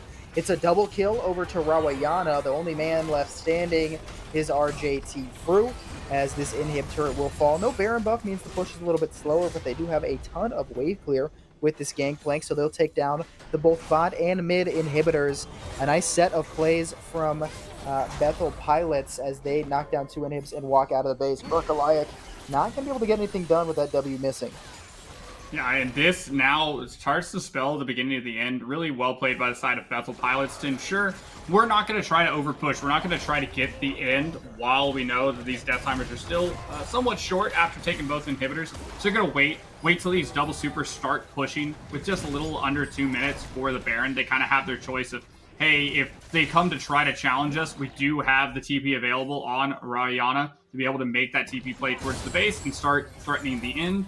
Or if you choose not to answer us at Baron, we can just turn around and take this next neutral objective, and that really kind of spells the end when you have double supers pushing into your base, plus the Baron buff on top of it. Yeah, we do see the finished Phantom Dancer on the side of Fru, but that still means he's a heck of a chunk of gold away from that Infinity Edge. We now see Rawayana as well. He's on 4 items. He's farmed pretty well this game, 195 at 26. 4 items, got 10 kills. He's a very, very strong. Maokai does have that finished Frostfire Gauntlet, so provides some extra tanky stats, but now with this Gangplank with the finished Lord Dominic's Regards, also the E Ignorance armor as well, it does make it pretty difficult. The Shadow Surge is going to land on I Love Taxes, and this Yuumi manages to stay alive for now, but it cannot sustain throughout the Ignite as I Love Taxes drops despite being on Broccolaic's head. The Shadow Surge going to miss out on this Belveth, but gets out just fine as Boostic going to try to survive here, but Rawayana going to go on forward. Flash comes out from Boostic, but not enough barrels means that this Maokai gets to live to see another day. This poor Maokai, you know what? He's just been trying to tend to his minions. He's just been trying to like live it up, but still haven't found a place really where Maokai is able to get involved in these team fights. As once again, there is 4, count that 5 on the top side of the map. This could be the fight to the end right now. Yeah, Rawayana goes unstoppable as he blows up Boo Stick right away. The Cannon Barrage going to drop down as well, just to keep everybody away from this inhibitor turret. Brocolite does not have true form. Keep this in mind. This is pretty important, but if he's able to get a reset, they can blow somebody up. That could be pretty game-changing. Ramayana does not have access to the flash, and he will drop another shutdown going over to Brocolite. So they're going to try to turn their efforts now towards the Baron, I imagine, or at least try to get out of here. But Brocolite going to phase check into a Nautilus and a Seraphine, and the Encore lands on both as Tonai blows him up right away. I Love Taxes and Nerval Lobster still alive, but Chill Viber shuts that one down quickly, going on a killing spree. Nerval's Lobster going to waddle on out of here on Pugmaw, but should live for now, and he will survive, but dodges into the Shadow Surge, and it's Cat09 picking up that one, going on a rampage, and Boo Stick as well as RJT Fruit going to try to clear up this wave with as much wave clear as they have, but can't stop much. Shadow Surge going to miss, but only one Nexus turret remaining, and no longer as Boo Stick drops. The only man left on the Rift is RJT Fru, and Tonai ends that one quickly. This one is all said and done. About the same time for Game 2 as Bethel will get some kills over, going for the fountain dive, but it does not matter. 28-minute win for Bethel U as they sweep NIU Esports 2-0. Yeah, and that moves Bethel Pilots up to 3-1 in the division. And that was just really well played League of Legends is the way to put it. They recognized where their strengths were. They played towards the top side for NIU, played towards the top side early, were able to get some rotations off. But once they came online, they hit the gas and never stopped. Maybe losing skirmishes here and there, but coming back with resounding aces after objective fights, constantly being able to group and take advantage of the fact that they just had a bigger billfold at the time. And it really led to what was 2 dominating wins here in the Emergence Division. Yeah, I mean, like you mentioned, the side of NIU, they definitely did not go down without a fight, trying their hardest. Brocolite putting in some work on the Belveth, but just not enough. They've said it. They've said it in some other casts across worlds. At some point in some games, it's just a differential of the wallet. And when you have that much gold, it makes it very, very hard to win team fights when you're down that much. Some interesting picks coming out from NIU, but not able to get the job done as Bethel, like you said, moving up to 3-1. NIU still looking for that first series victory. Absolutely. And it'll be great to see how things are moving forward. Having those atypical champion pools like NIU does, it puts them in a really great spot to where they can pull these things out and they can try something. Like I said, Lobster did so great in the early game and was able to find a lot of those plays, being up 2-0, flashing forward aggressively. So there's really great signs of brilliance and signs of life in NIU. Just sadly on the day, hey, Bethel Pilots just made it happen. Yeah, nice effort. They tried their best, but we'll see what happens. We got another one coming up here in just a few minutes. I want to thank you all for watching. Don't go anywhere. We'll go to a quick break before our next series starts here in just a little bit.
What if I go stronger? What if I get higher? What if I start doing things I know I will regret?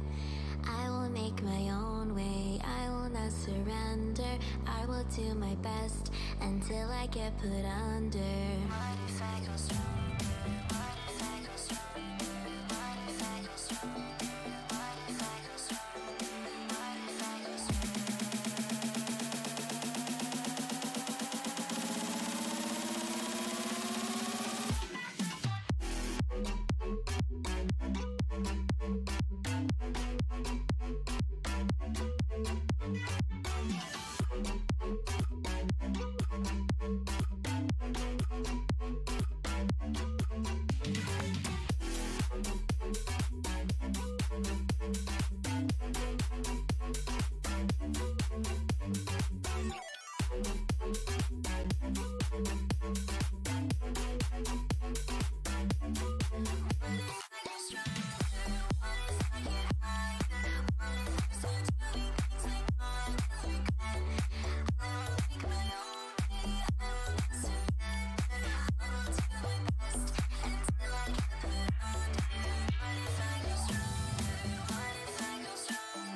And welcome back, ladies and gentlemen, to the NECC week number 4.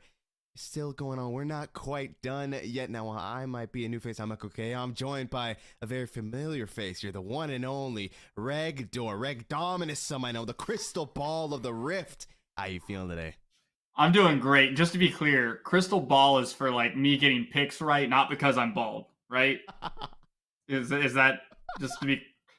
I don't want the viewers. That's okay, why you got the hat on too. Yeah. Right? You don't want the light reflecting into the camera. Why you gotta do this?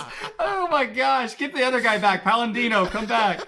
I was about to say, yeah, I'm gonna be subbing in here for Paladino, but we have a couple new teams going on today, Recto. We've got Norco College Red going up against University of Montana Maroon, and both of these teams, they've been doing some work in the divisions, right? Norco College Red going 2-1 so far, and Montana Maroon 3-0.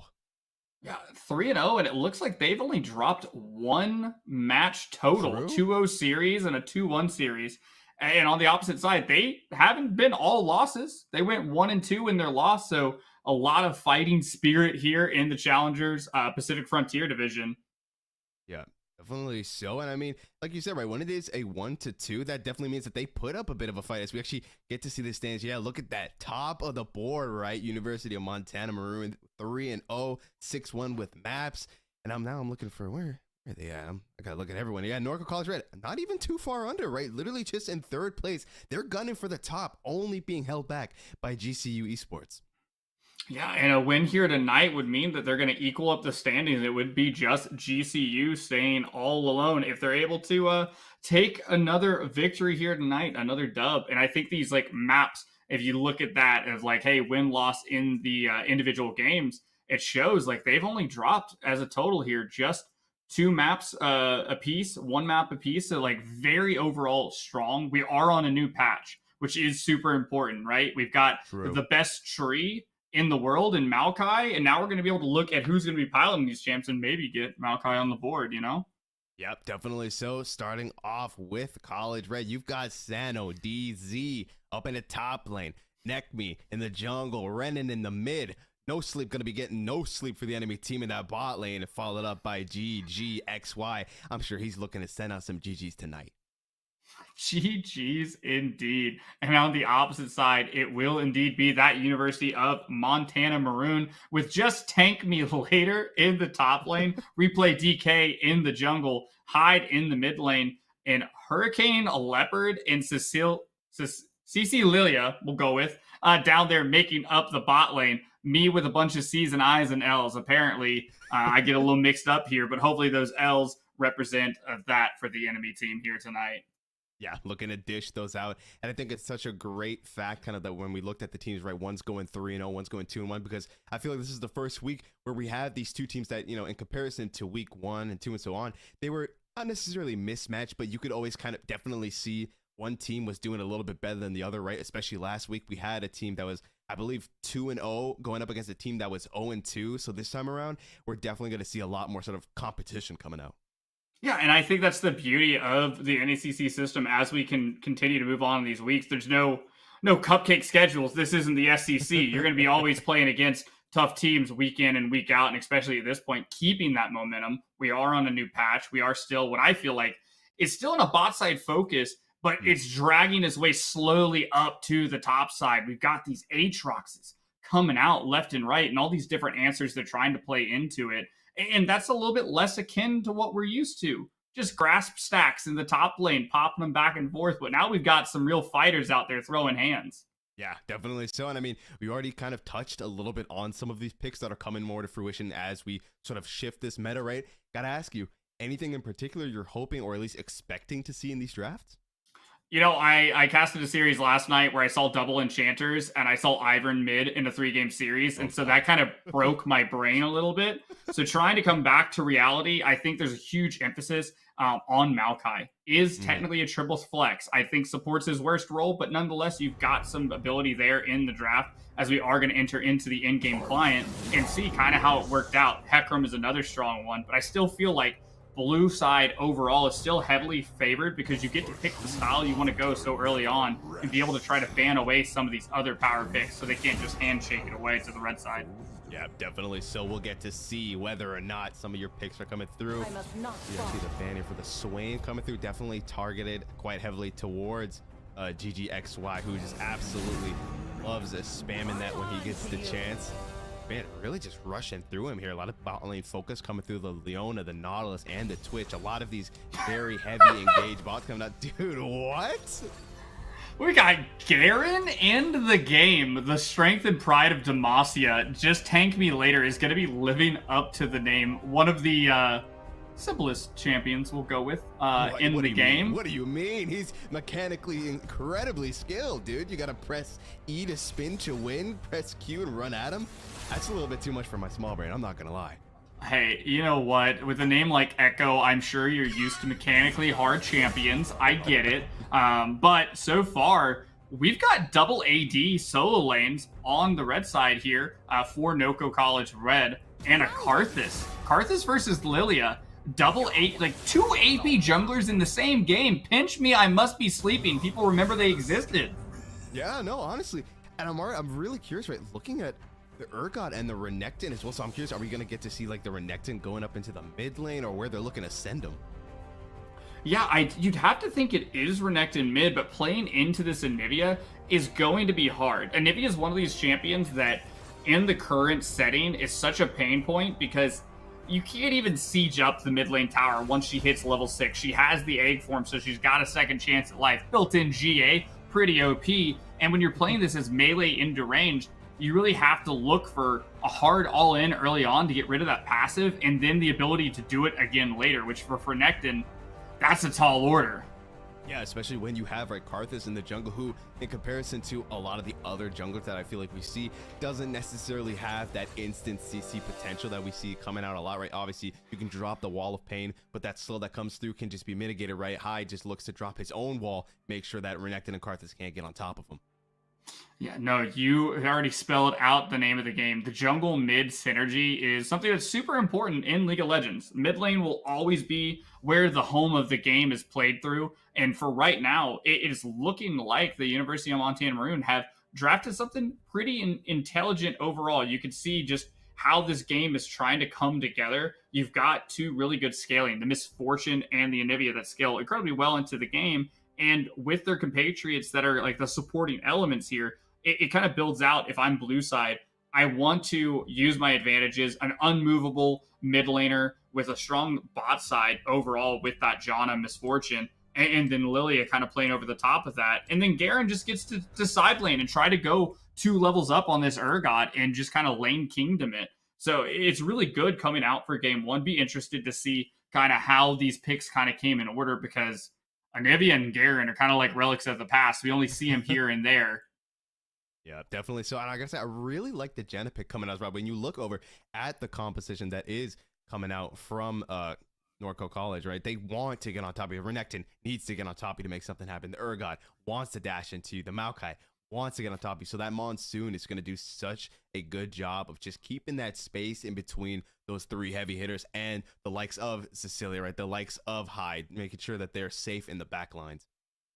Yeah, but the opposite thing could be true too, is that Maokai, like we said, is the best tree in the video game right now, and is able to do so much because he has this Mac truck sized ultimate that just lays out across the lane, that either your team has to decide, well, somebody's going to tank it and we're all just going to be, in a straight line behind him, or you get multiple members stunned up that creates that space for the Urgot, for the Renekton and Karthus to be able to go in.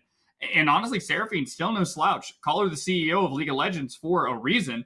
They've got a lot of wombo combos here to create the position for the Renekton, who Renekton's seen a lot of changes now. I would be interested to see what build Renan will actually go. I'm hoping that it will be that Blade of the Ruined King into the Prowler's Claw, and actually just look for side angles and just proceed to murder the Misfortune before the Monsoon can ever come down. Not a drop of rain on him. Yeah, definitely. So I think something also really interesting to touch on, right? If I'm not mistaken, even in the last series, right, we saw the Seraphine coming out in the bot lane. Are you surprised at all that we're seeing this prevalence of the Seraphine on this ADC role now? No, I think it's a really intelligent pick, and it opens up a little bit more for these AD solo laners, because you never want to build too much on one damage profile on a part of the map, right? So if Karthus is your AP, and then you also have an AP top laner like Maokai, well, then I get to buy Merc Shreds early on, or a Negatron Cloak, and I get to just kind of sustain through that damage early on. Not a completely free laning phase, but close to it. So this, as you look down the list, it goes AD AP, AD AP, and then Maokai, while is AP damage, is mostly looking to just be a straight up tank. His damage doesn't really equate too far in here. So it's really awesome that we're getting to see more prevalence of these AP style picks like Ziggs in the past and now Seraphine in the present, that help innovate new drafting styles into the game. Yeah, definitely. So, God, I'm just imagining it right now. It's the absolute terror. You get hit with the Encore from the Seraphine, then you follow up with the Nature's Grasp right from the Maokai. Renekton just jumps on in, Urgot jumps on in, and next thing you know, you're just in a world of hurt. Yeah, no, that's exactly where they don't want to be. As we're going to get onto the wrist, it's going to be really a question of who can kind of impose that threat early on. And I think a lot of that's going to come through the jungle. Is Karthus going to be able to just flame Horizon the Lilia, or is Lilia going to be able to be active enough in the early game to try to curb some of that scaling that's going to come out of the jungle?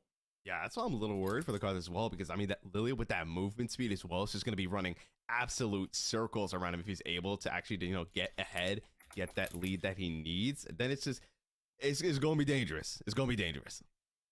Yeah, danger is the name of the game, and this all important game number one, I think it's going to set the precedence here. Both of them are riding high on victories, and really just trying to keep that momentum going. So it's just going to be a question of really who gets the ball going and who can keep this kind of momentum as game number one's going to kick off here shortly.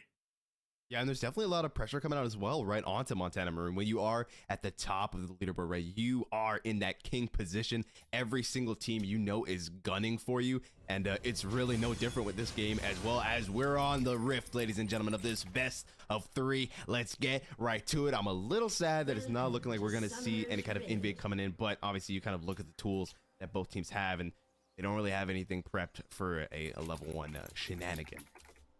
No shenanigans to be had at all. It's not like Super Troopers. Nobody's going to get pistol whipped here at the level 1, but instead just the respectful 5-point. You always hear about how scrims are bloodbaths and then much more conservative on the day and the actual show matches here on stream. And it's good always to see we're going to go with this neutral setup level 1. Doesn't really favor anybody at the time, but it is important to note you do see the TPs on the side of Norco College Red. They have the TP in the mid lane and the bot laner. That is going to make a difference as the game moves along. If they are able to spread out the map, it means that they can always make that double TP play to side lane and actually have a bit of tempo over the enemy team here. Yeah, I think something really interesting I'm looking at right now, the phase rush coming out from Just Tank Me later on this Garen, really going to be looking to be an absolute speed demon with the Ghost, with the Q speed up as well. Yeah, Phase Rush, one of those rune sets that you see come out here and there, as opposed to the Conqueror. Really going to be exciting. It is the pseudo ranged into melee matchup, but that Garen passive, just the health regen, means that you can take some of these bad trades and kind of just sustain through it. And the top side, if it's able to just stay neutral, I think is going to favor this Garen. Once he gets on that Stride Breaker and Mortal Reminder, that 2-item spike, he becomes a bit of a menace on the Rift, and he's like Singe, don't chase the Garen. Yeah, no, do not chase the Garen. And if you're being chased by the Garen, your time is limited. Yeah, just throw up the deuces and just think about what you're going to do after you're back from the gray screen here, as GGXY making advantage of the early engage here on the level 2. Just keeping the side of Montana stuck underneath their tower here.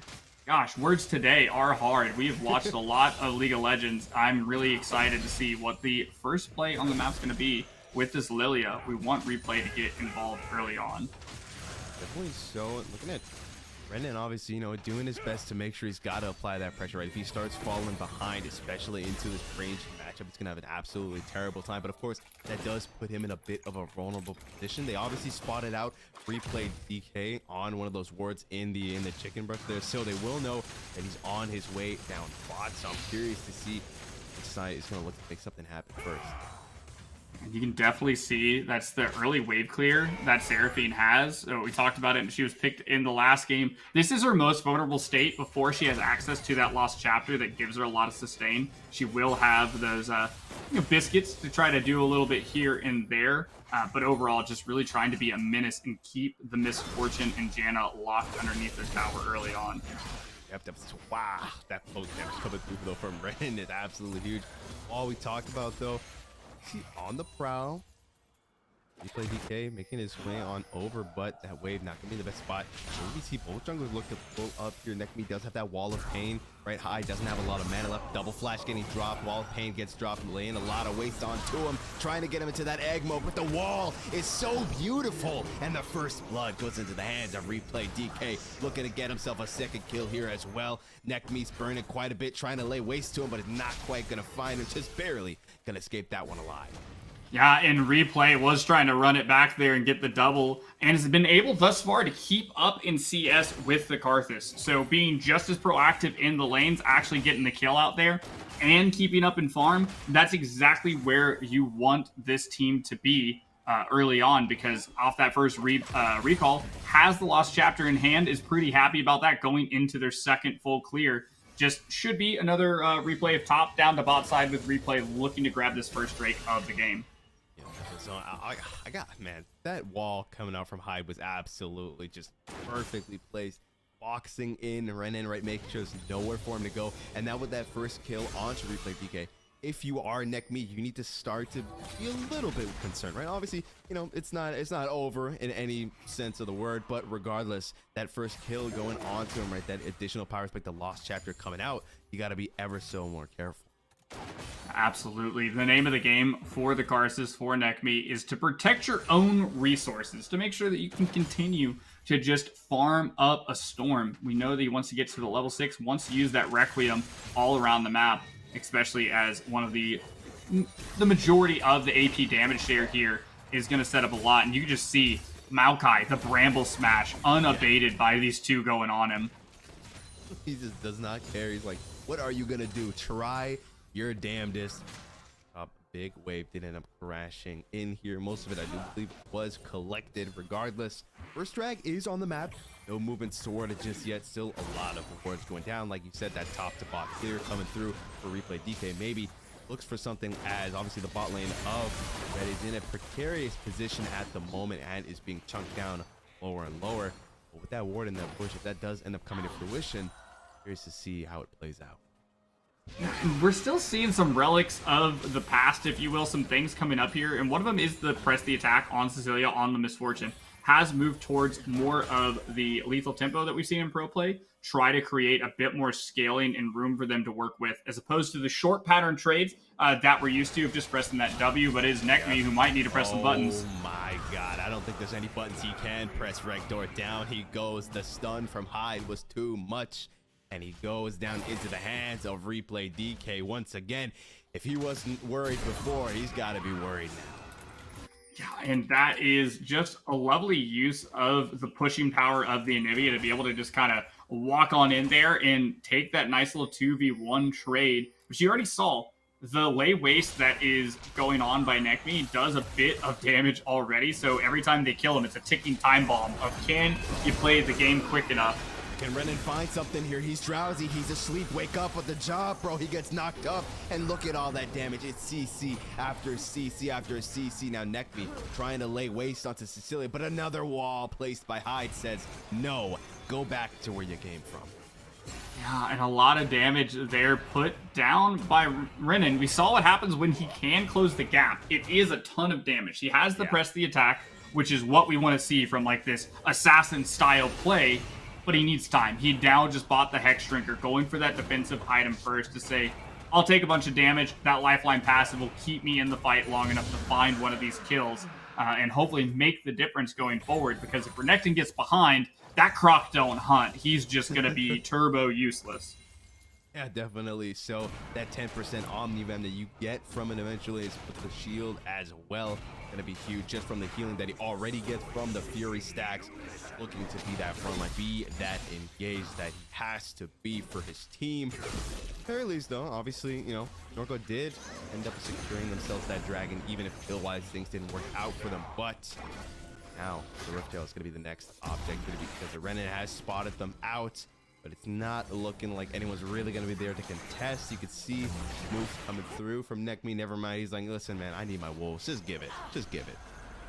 Yeah, absolutely. Karthus does not want to play the game with others. He wants to be a PvE gamer right now and just continue to balloon up a CS lead so that whenever he presses R on the map, hey, there's nothing you can do. You're just going to take that damage and you're just going to have to sit there and bleed.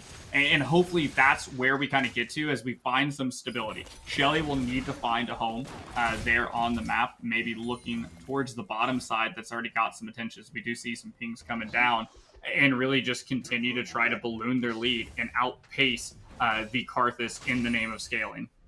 Yeah, definitely so as well. But that Dark Harvest looking for more of this sort of, you know, bursting them out kind of build. A lot of times you will see that first strike on him, right? You just press R, that's free money for you. Everyone gets hit by it, obviously.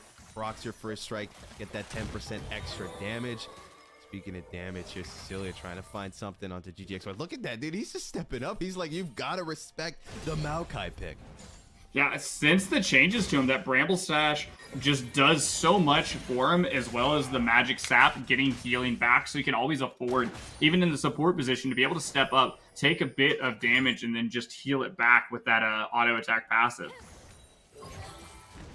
So here, a bit of time still for any objectives to be up. So at the moment, if anything, we might just see a slight scuffle in either lane, but at the moment, it's still fairly quiet. But Replay DK is trying to make something happen, but does get spotted out by that ward though, and rush there. So nothing's there. He's just gonna opt to help his team shove out this wave. Curious to see if he's looking to drop the Herald. That's a surprise. Actually, is gonna go for it. Looking to get some influx of gold here into the hands of Cecilia, but they are still gonna need to keep on pushing this wave. Well, and sadly, the thing is that no damage done to the tower and not actually doing anything means damage on Cecilia, and there's the encore, the beat drop, the auto attack, and No Sleep says, go to sleep. Grabs himself the kill there onto Cecilia. Beautifully played, and once again, it's the Maokai pick, man. Yeah, Maokai is OP. I'm telling you, even in the support position, his GG is taking a bit of damage, but hey, thumbs up. We just walk away. He even walked back. That's how confident he is in himself. Look at the dominance getting dropped there from Renan, trying to find something out to hide. But there's what we talked about, right? The walls, the slows coming through from Hyde, expertly, constantly placed, making sure Renan can't get on top of him. He's 0-2, right? He's not in this fed OP position where he can just jump onto you and absolutely neutralize you. And maybe I might have to eat my words as Renan is looking to change that story, getting a lot of damage out, but so close, not enough. Replay DK, putting him to sleep. We see the passive getting dropped from the Hex Drinker, but it's not gonna be enough. Down he goes. Yeah, and the Requiem only gets the passive out of Hyde. So once again, the bird lives to fight another day here. But that is a nice little Dark Harvest stack. We do love to see it. Still maintaining that 10 CS lead. But 10 CS up doesn't mean too much in the face of 3 kills now on Replay DK.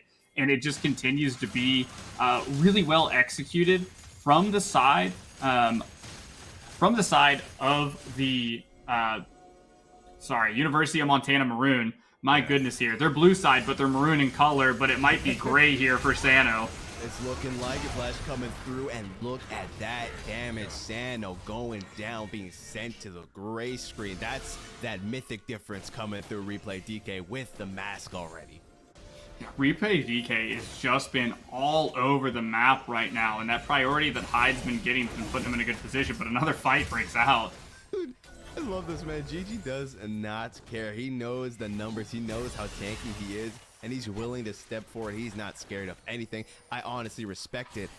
Looking like this bot lane of Maroons, it might have to be scared of NECC is patrolling in the area. Renan's here as well. They're going to look for a cheeky little pick there. They did see that Hyde was there. He can hide no more. Maybe they look for something, but now they're getting sectioned off. NECC, terrible spot, gets stunned, and oh my god, flash over the wall. He's still going to die in the burn. It doesn't even matter. Nice flash, Bozo. He's down, and they're looking to find themselves Renan too. But look at that damage he's outputting. He's going to fight the 4-0 Lilia, but will go down to the Demacia Justice. Oh, I wish that NECC had stayed. He was still going to die, but then they make his passive just useless as well because he's in the Dragon Pit and nobody's there to try to lay waste to, and instead just able to pick up another 2 kills in the matchup and their second neutral objective of the game, but the first Drake. And we get to see the Soul soon. I want it to be a Hextech Soul. I think it's going to be broken on these champions. Yeah, no, definitely so. Popping the ultimate there so that they can escape, gets hit up by the tornado, but that's about it. Be able to survive, and so ultimately right now I've been surprised how quiet bot lane itself has been. The only lane where really nothing's been going down, and when you look at the kills and the death distribution, it really shows that, right? 0-4 Renan especially. He talked about how he needs to get ahead because you said yourself, when he's behind, that croc don't hunt. Yeah, that croc is indeed looking more like sushi. I don't know if they make alligator crocodile sushi. We'll just go with it for now. You know, hey, man, there's always, you know, now there's the market. There's going to be a market for it. Now you got to do it. There's your product. Buy stocks, guys and girls. But so far, it really has been all about Replay DZ all around the map, or DK rather. But up on the top side, DZ Sano was able to get that whole tower down based off of the Roan from just Tank Me Later. And that is a bit of a breath of life as there's no life left in the croc. Yeah, there's nowhere he could go. Kept getting slowed down. The burst damage coming out from Hyde, taking him out. Gonna make him 0-5 now. He is so incredibly behind. Doesn't even have his first item. Never to say even a mythic. Things are not looking good for the Renekton right now. No, they're not. And I think they just need to put their faith for Norco College down here in this bot side. No Sleep has Leandries. GG is making movement anywhere and everywhere he can go. And they really need to start getting involved to help slow down the pace of the game because Hyde right now is trying to run away with it. Look at that damage! What? Dude, where did this man go? Gets absolutely demolished, and same about to happen to Sano. Gets put to sleep, and he's about to get put into the dirt. Justice has been served. Down he goes. But in the mid lane, they're going to try and find themselves Hyde. A nice wall gets dropped, but the encore land. Down he goes. We're getting scrambled eggs for breakfast, Regdor. And Renan gets the pickup. That's exactly what he needs. He has 3 longswords and a hex drinker to his name, which is just a fancy looking longsword as well. So that influx of gold is super useful to try to get the croc back on track in the game. And what we said get the bot lane involved, and it's a GG easy so far in the game, trying to catch up this gold lead. Just take me later, though, trying to find something here. A lot of damage coming out, spinning the win, and he's on GG. He's tanky enough, though he can just walk away, and he is going to survive that one. Got a little close there, I won't lie. Hey, I had all the faith, you know. It's all about the min. You just keep the hopium in the game, and right now, the hopes of the game for the side of Norco College is really residing in GG and no sleep right now. They're going to have to continue to try to press this small advantages that they have and really be unlocked on the map to try to even up this gold differential. I know, trying to find the disdain there, but he's about to find disdain for death. And just tank me later. Here as well. Decisive strike land. Spin to win. Beyblade, let it rip. And they rip Sano to shreds. Down he goes. Another kill going into the hands of just tank me later, making him 3-0. Yeah, this is about the time where you would like a tower to fall on your side, which may sound weird as the mid lane will go down. That's a good thing because now we can try to swap out our lane assignments, get our Croc out of the mid lane, get him away from this bird of prey, and really try to give him a chance in the side lane to play it out along these longer lanes where he can trade a bit better in the process as GG is just going to go on in. Yep, looking to send a flash coming up from Cecilia, and now GG's the one on the run, replaying the backline. So look at how fast he is, putting Cecilia to sleep. No sleep goes down, ironically. And GG, you can be as tanky as you want. Hits him with the thumbs up before he eats the dirt. NECC gonna be next on the list. It's just tank me later is there. Takes him out, runs off. Sano is gonna be in hot pursuit, but he's not gonna be catching up. It doesn't matter how many legs you have, you're not catching up to the Garen in the side lane as the map has just exploded now. Our all-outer towers just went down in the past minute, and we're going to get Shelly back on the Rift for the second Herald of the game getting dropped underneath this tier 2, and that just gives them so much tempo now. They have this wave all the way pushed into the tier 3. Shelly's going to go along with it. Probably not going to get the crash off, but that allows them to get this recalls in and be back out on the map for this next Drake here in 20 seconds. You can see there's some deep vision set down from the side of Norco College Red to try to see their approach, but I don't think they're in a position to really challenge this objective. Yeah, I think you should have specified when you said that it's a good time for the tower to fall. You only meant that mid-tier one. I think Norco took it a little too up front, right? They end up losing their bot tier 2 as well. They will trade it for a top tier 2 though, as Dragon is up as well. I'd imagine they're just gonna let Sano keep on pushing. Actually, it looks like Renan's up there as well. They're looking to just push that offensive there and maybe get this Dragon over. They are going to get that objective bounty from the tower, so that's going to be a little bit more gold going into their hands. And I mean, at the end of the day, you can give up a quick cloud Drake. You can give that over. Yeah. We're good with that. We're looking for the stimulus package there on the top side, committing to the play to make sure that Sano could bring down the tower and try to even this up here, as it will be 2 towers on the top side, but all the outers available in the bottom. So there's a lot of standing gold as Tank Me Later is in the middle of 3 now, and you might win. Indeed, lay waste on him. It's not a lot you can do. The stuns comes through, flash over the wall to actually dodge. No sleep now in the bottom lane. Yeah, you can't dodge the 3 members. Down he goes. The Encore only finds 1. At the end of the day, that's the only person that's going to go down. Just Tank Me Later was able to escape. Yeah, and Replay DK with the fancy footwork, that flash away from the Encore to make sure they could stick on the Seraphine. It's just put them down in the dirt, sitting on the components for their Seraph's Embrace. It's almost 2 items complete as the most ahead member of their team right now. But when you look at the opposite side, you know, you have the mid lane sitting on 2 items, top lane just a little bit off of that Mortal Reminder, and all the money and gold that's been going to Replay DK so far is about to come off in the form of a Zony stopwatch, but it may look as though they're not that concerned right now because they just have the Seeker's Arm Guard, but they bought that Giant's Belt, so maybe going into the Demonic Embrace to get, what's that, like triple burn effects here on the Lilia? Yeah, it's going to be a little bit nasty. I will say, though, you got to point out, obviously, Renan does have that Prowler's Claw available, so that really makes me hope that we kind of see another sort of replays we saw early on in the game. Him and NECC kind of, you know, in the bush looking for some kind of assassination, because you look at the side, right, of Grizz here, and honestly, there's not too many tanky members, right? The Lilia is going to be somewhat tanky, and the Garen is going to be tanky, but the rest of the team definitely very susceptible to just being absolutely 100-0 real quick. Yeah, this is like part of the sauce as they start up the Baron here, is that Renan's got the first half, but he's only got the frosting. He still needs the cake, and that is the Blade of the Ruined King. And until he gets that, it's only going to be, just a little bit of an hors d'oeuvre, not a full dessert. Yeah, definitely so. To go in and flash away on target, dropping the bullet time. It's so huge. It shreds through them and it never ends. Down go 3 members of Norco, and they're just gonna eat the dirt. At the very least, they're gonna get themselves a tower in that bot lane, but they're gonna lose a lot of members. They're gonna lose the Baron.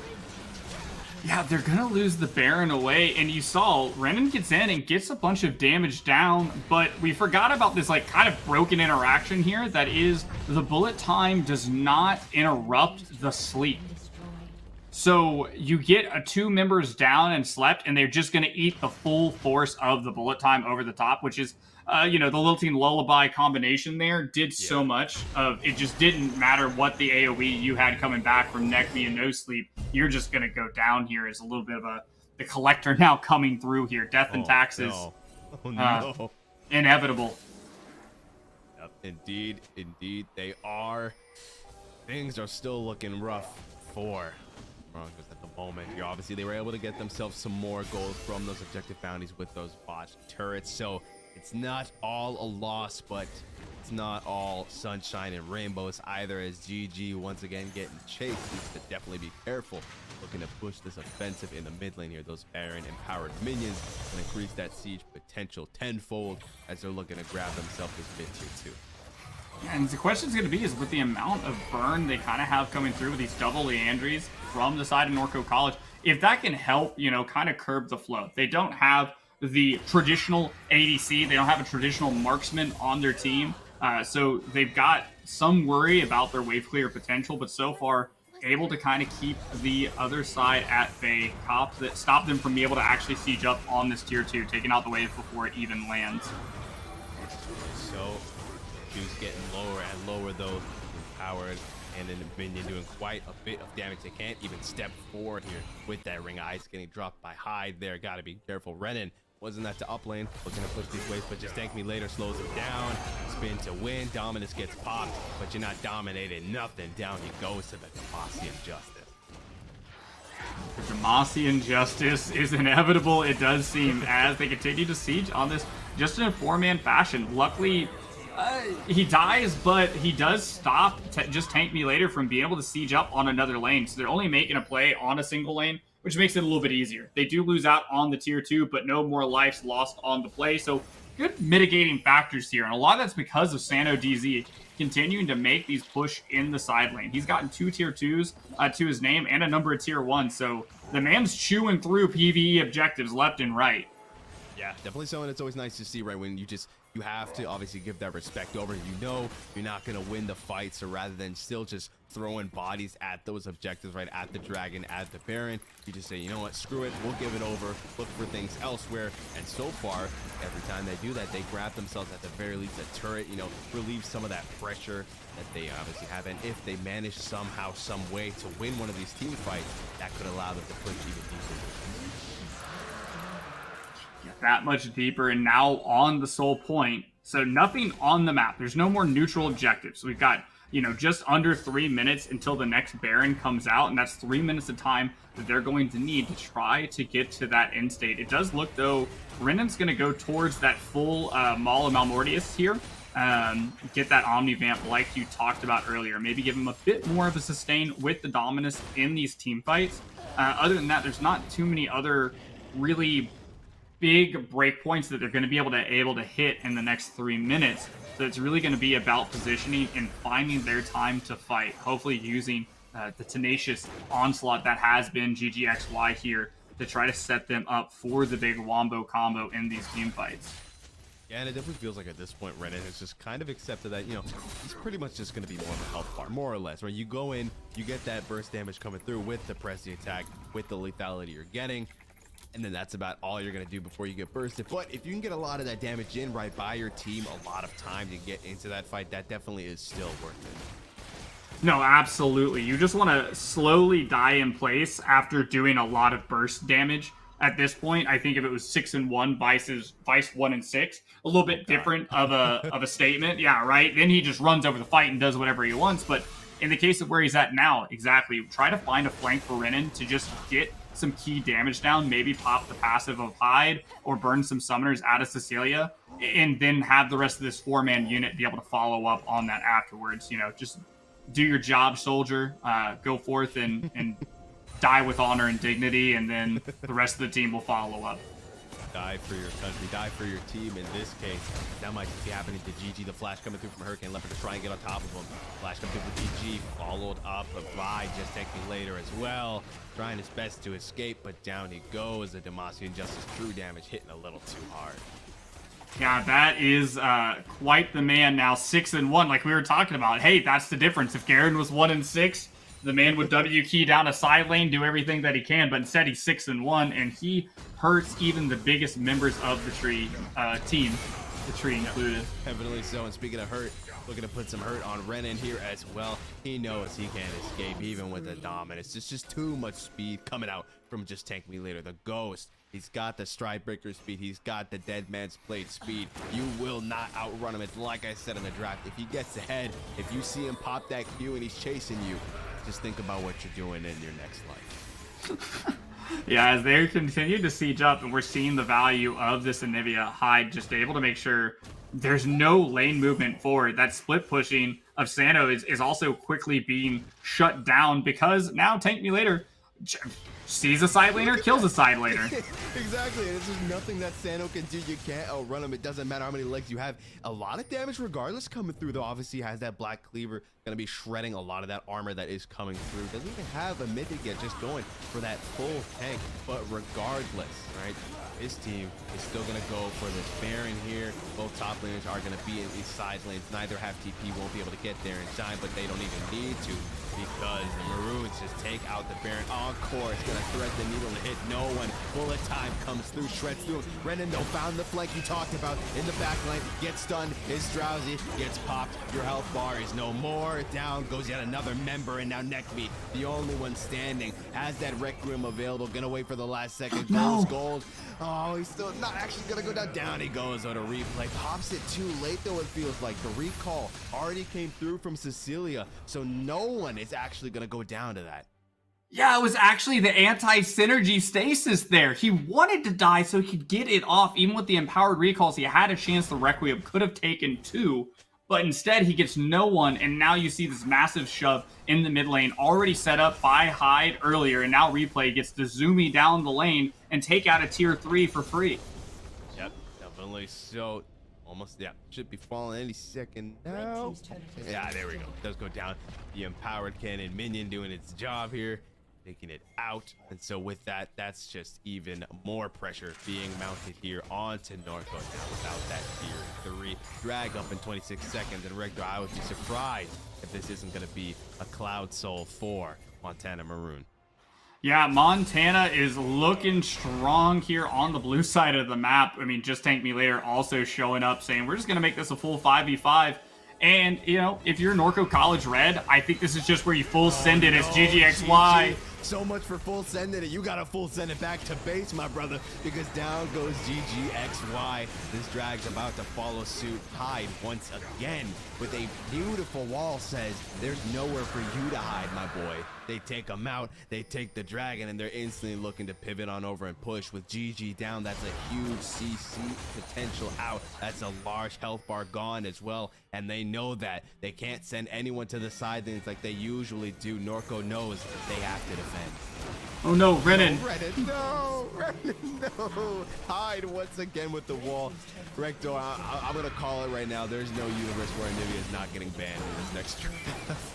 Huh, are you sure? I think that, like, maybe, like, they got an answer into it as they are just going to try to defend the base, but... Could be, yeah, it's looking like it. They shoved Just Take Me Later into the base there, but he lives up to his namesake, taking a lot of turret shots. Sano likely also going to fall down. He goes to the Demacian Justice. Spin to win, even under the turrets, it doesn't matter. Buying time for the bullet time to shred through. Requiem, though, might find Cecilia. Super close. Does he burn? Yes, he does. Down he goes. So the defense will succeed. They will lose a Nexus turret. Replay DK going to grab himself this top tier 3 as well. but at the very least, Norcos is still alive. Norco's still not dead. The wall of pain not going to connect. So replay DK just going to zoomy on out of there. 3 items strong now. It hasn't recalled yet. When they recall, they probably have that demonic embrace completed as well. And now it's just kind of it's the beginning of the end. Mid lane inhibitor down. 1 Nexus turret to their name, and the top lane inhibitor also opened up. And again, nothing to fight for. A little under 3 minutes for the Baron. So I think that they're just going to try to play around vision, play around the fact that we're in damage control as Norco College. Try to get these lanes pushed out. Try to give us some breathing room, and then just jump on them whenever they go out a little bit too far. Yeah, and that's the unfortunate part, it feels like, right? Honestly, Maroon are so far ahead that at this point they can't sacrifice having Sano in one of these side lanes. You know, as soon as these team fights grow, we saw the moment that GG fell, they grabbed the dragon, they full sent it to the base, and if it wasn't for Sano buying them so much time, right, tanking under that bot tier 3, things would have not gone well for Nokos. Hell, they probably wouldn't even be on the Rift anymore. Yeah, we'd be looking at the draft of game number 2 if it wasn't for that valiant effort here. And a lot of tower shots just tanked. You know, you all forget about how the ramping damage works, and as soon as it swaps from one to another and it goes from, I don't know, tank me later to Cecilia's going to take a lot more pain in the process than tank me later does. So now it's once again the base defense, tank me later pushing in the mid lane. Damage from that one auto onto that turret. That was actually insane. Down it goes. No more turrets except the one single Nexus turret standing between the Maroons and victory. Norco need to put up a final defense here. They need to divot. They're all GG gonna pop the ult, and he's about to go down as well. Trying to find something on to just take me later. But look at that. He's just spinning in the crowd. He doesn't care. He finds 2, looking to find 3, looking to find 4. And with Nekme, last man standing, flashes in, goes gold, looking to get some damage down. Down he goes. Gonna pop the Requiem. Yep, there it goes. Might just find 1. Never mind. Everyone goes gold. And with that, Norcos are going to take an L in game number 1. The Maroons move forward with their first W of this series. Yeah, University of Montana showing a masterclass. We said it was all around this jungle mid duo and who could get the ball rolling. It may have been something like a ball. The swirling seed found its home in the hearts of many. And it was all replay DK, just making highlight reel after highlight reel on the replays that we'll see soon. Yeah, definitely. So I think, like you said, masterclass honestly just puts it best. It was amazing to see. We talked about how we had our doubts, right, that this Karthus pick was going to allow Tennant to kind of, get ahead like he needed to. And I feel we saw exactly that play out, right? Renan really just couldn't get anything done whenever he tried. Replay DK is like, hello, you don't get to exist, takes him out. And then he was just so far behind that there was just really nothing he can do. Even when we saw, right, when they were at that Baron pit and Renan was able to get that huge flank over the wall. Normally, when you see a Renekton coming up from behind you and you're in ADC, you're like, well, okay, I'm dead. Goodbye. I'm going to go get a drink or something. But that time around, they couldn't find a single kill. Yeah, it was really an anemic crocodile in the mid lane, all things considered. I think that the name of the game is that Norco College Red needs to look for something a bit more proactive in the jungle. I mean, like your namesake, Echo. Echo's a wonderful AP pick that can work alongside these AD solo laners. Sano DZ was able to find some success in side lane. Renan, even in those moments, like you said, found the positioning, had the time, just didn't have the billfold to accompany it. Give a little bit more early game agency to Nekme, have something that can influence these lanes and challenge replay DZ. And this is a much different game. This is a full 3-game series if that happens. Yeah, definitely so, right? It's really big that they just, give Renan something that he can pop off with, give Nekme something that he can pop off with, because I feel like Sano especially, right? He was big chilling in the side lanes. He was doing his job, right? Pushing those lanes. He knew the assignment. He's like, listen, we need to forfeit these objectives. I'm going to make sure we still get something under our belt. And every time they did that, they got those turrets, but then it just kind of felt like towards that 25-minute mark, they were just at a position where if Sano wasn't there, they have no tanky front line and they all just go down. But hey, we'll have to wait and see because this is a best of 3. So don't count the Norcos out just yet. They still got a few more, well, at least one more game to go through. But I got some faith in us. So we're going to throw it to a quick break. And then when we're back, we'll be in the draft for game number 2. Don't go anywhere.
All right, ladies and gentlemen, and welcome back. We're about to get into draft for game number 2, and the question on everyone's minds, I feel right now, Rector, does Hyde get the Anivia?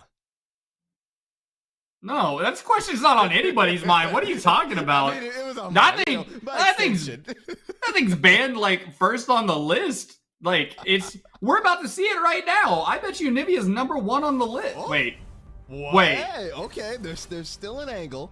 is this the real? Is this the real game? I do believe it is, Rector. I'm not getting pranked. I don't think you're getting pranked right now. Looking at the bans, Rector, it's looking like they pretty much just ran it back. So maybe, just maybe, they have an answer to it if it does get picked. But it's not looking like has been picked in the first 3, right, of the rotation.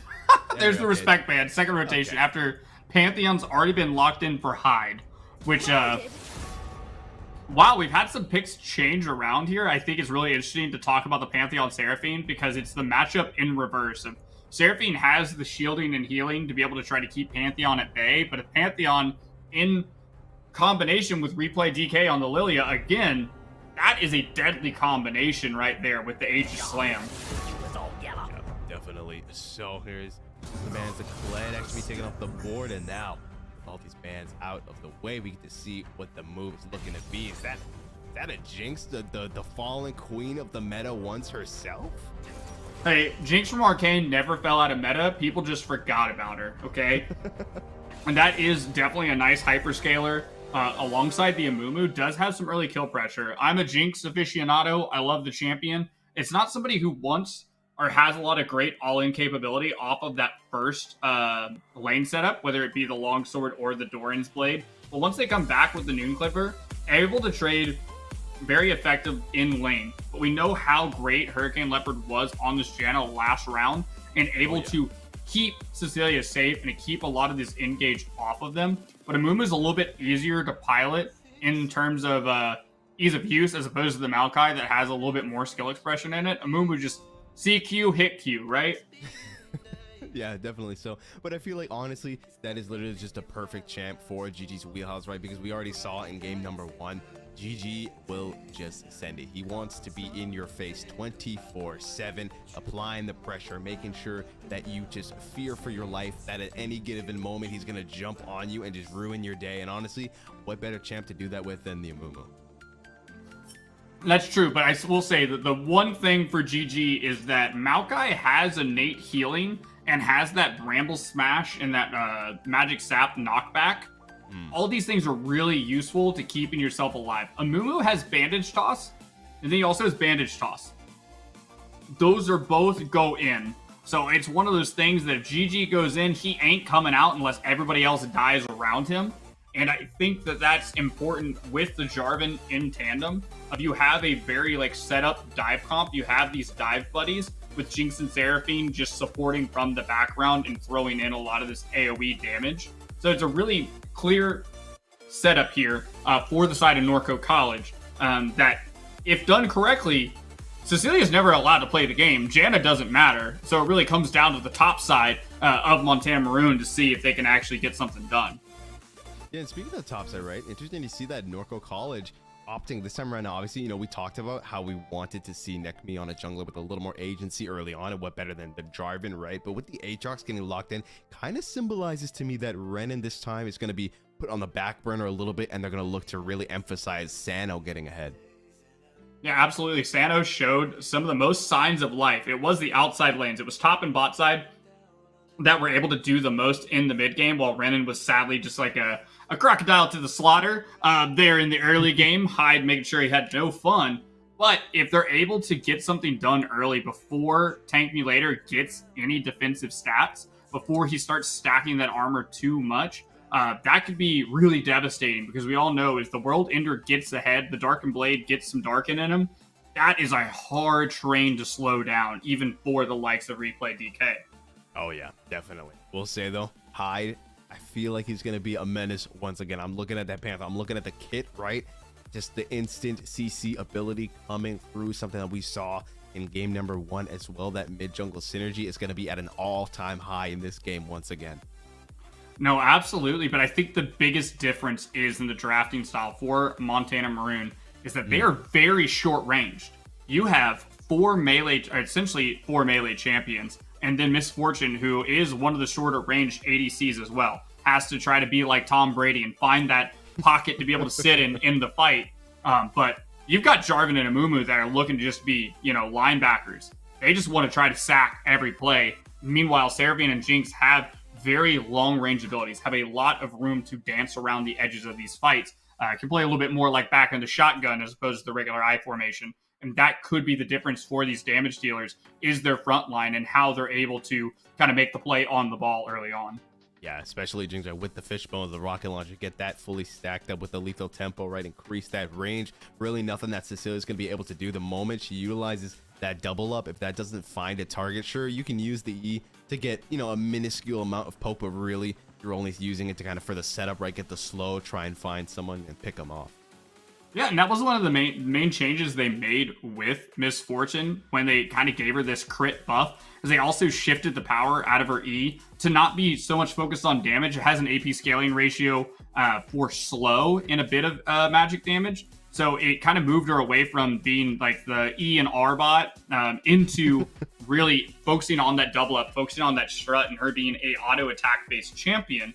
Meanwhile, like you said, Jinx should never allow Misfortune to get into range. Put on that, the bone rockets, outrange your opponent, and just continually push her off of the wave while GG is really standing, like you said, up in their face, like he likes to be that madman and saying, if you go for this farm, I'm going to queue you, and I'm going to make you pay for it. And I think that is, make them cost every bit of CS and blood. Yeah, definitely. So CQ, hit Q, that's the life of GG. And honestly, I wouldn't have it any other way as we're loading up onto the Rift. Almost time to get onto it. Getting hyped. Not gonna lie. I gotta ask you, Regdor, do you think Norco has it in them? Can they grab themselves this game, put them back up on the board, and look to try and grab themselves a game 3? Or is it about to get closed out by the boys from Montana? The boys from Montana look so strong, and a lot of my eyes are going to be on Replay, DK, and Hyde again. I tend to say that I kind of am hoping for a 3-game series. I'd like to think that Norco College has got the range. They've got the game plan. They're going to make the sacks and get the touchdown, whatever sports ball reference we're going for here. So I'm going to say we're going to go to a game 3.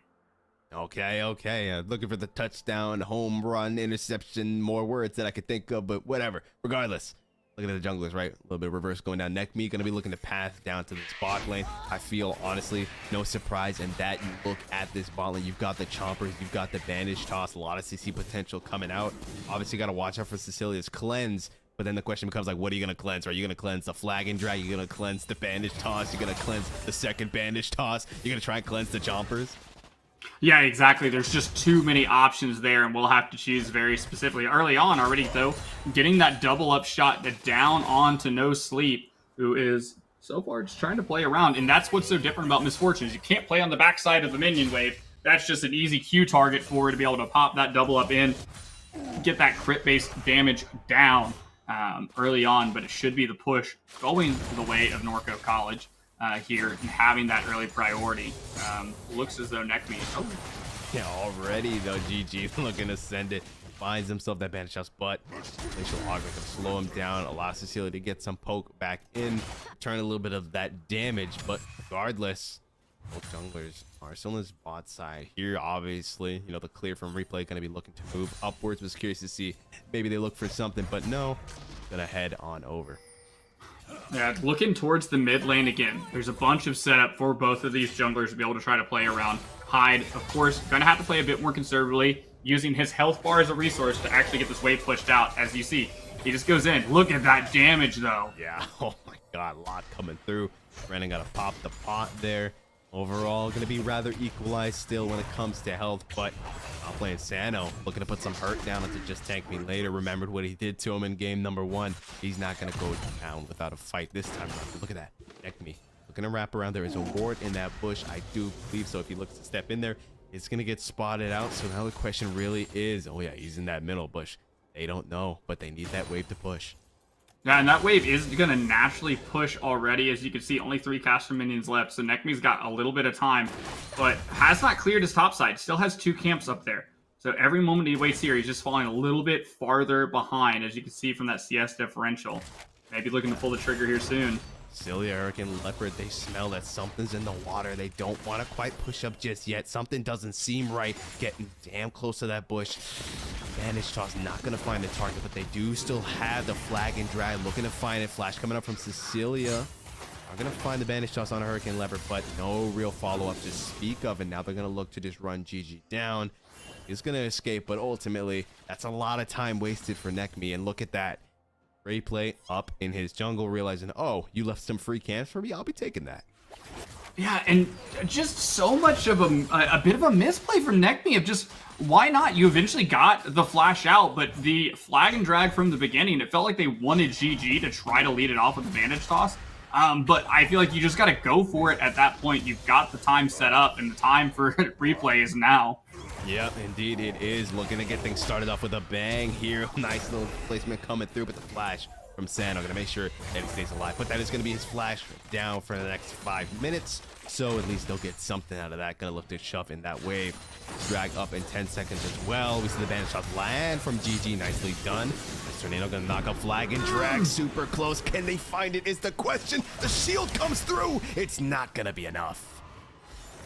Oh my goodness, so close. NECC is on vision. It's not going to be able to find a cheeky little kill. But now Sano's getting, like, proxied in between his tier 1 and tier 2. This isn't Singe. You're not supposed to do this, boys and girls. But bot lane is so low. Luckily, Cecilia already had to take the recall there, trying to get this wave pushed in. You can see a bit of the CS differential right now in the bot lane going towards Jinx from Arcane. And you know what Jinx from Arcane can do with a little bit of time and space. a lot of things. No, listen, man, the boys in Montana, they just play League differently. What's really sad to see, though, you were seeing the fact that those dragon changes ended up coming through, right, with them being so much tankier. They couldn't opt to start up the dragon, even though they saw replaying that top lane, because the ball lane was just too damn low. They didn't want to risk it, and so opting instead to head back over and farm. So that does give the opportunity for replay to still look to claim that drag as they did in game number 1 and stack it up. Yeah, and here comes a bit of the problem with the Jarvan. Is very proactive jungler, able to get on the map and do a lot of things, but naturally he's going to fall behind as a slower clear than Lilia, and furthermore making these plays towards lanes. Both those things are just going to put him at a bit of a CS differential, as you can see. Really small, about a 1 camp difference right now, but those Krugs did get stolen away on the top side as well, as the ultimate is going to come through for Hyde. Grand Starfall gets dropped, and look at that instant CC we talked about, doubling up on top of him with that shield vault. Takes him out. First blood going to the hands of Hyde, and he's looking to run it back from game 1. Hey, and Hyde was a real homie there. He made sure that that cannon did not go to waste under the tower. He went ahead and queued it, so it's a good feeling. You get the first blood, and you get an extra canyon minion. That is stonks on stonks, and once again, Hyde is going to kind of get off to the races. Looks like he's going to go for that Eclipse build. Everybody loves Eclipse, and the mixture of that with the Conqueror is going to make him very sustainable in these fights. But again, it is the range differential of Renan and No Sleep into the solo lane carries of University of Montana that are going to make a bit of the difference. Yeah, definitely. So, wave to push in. Still, both teams not opting to pivot this dragon just yet. But just as I say that, they do look to start it up. NECC's there with the gang.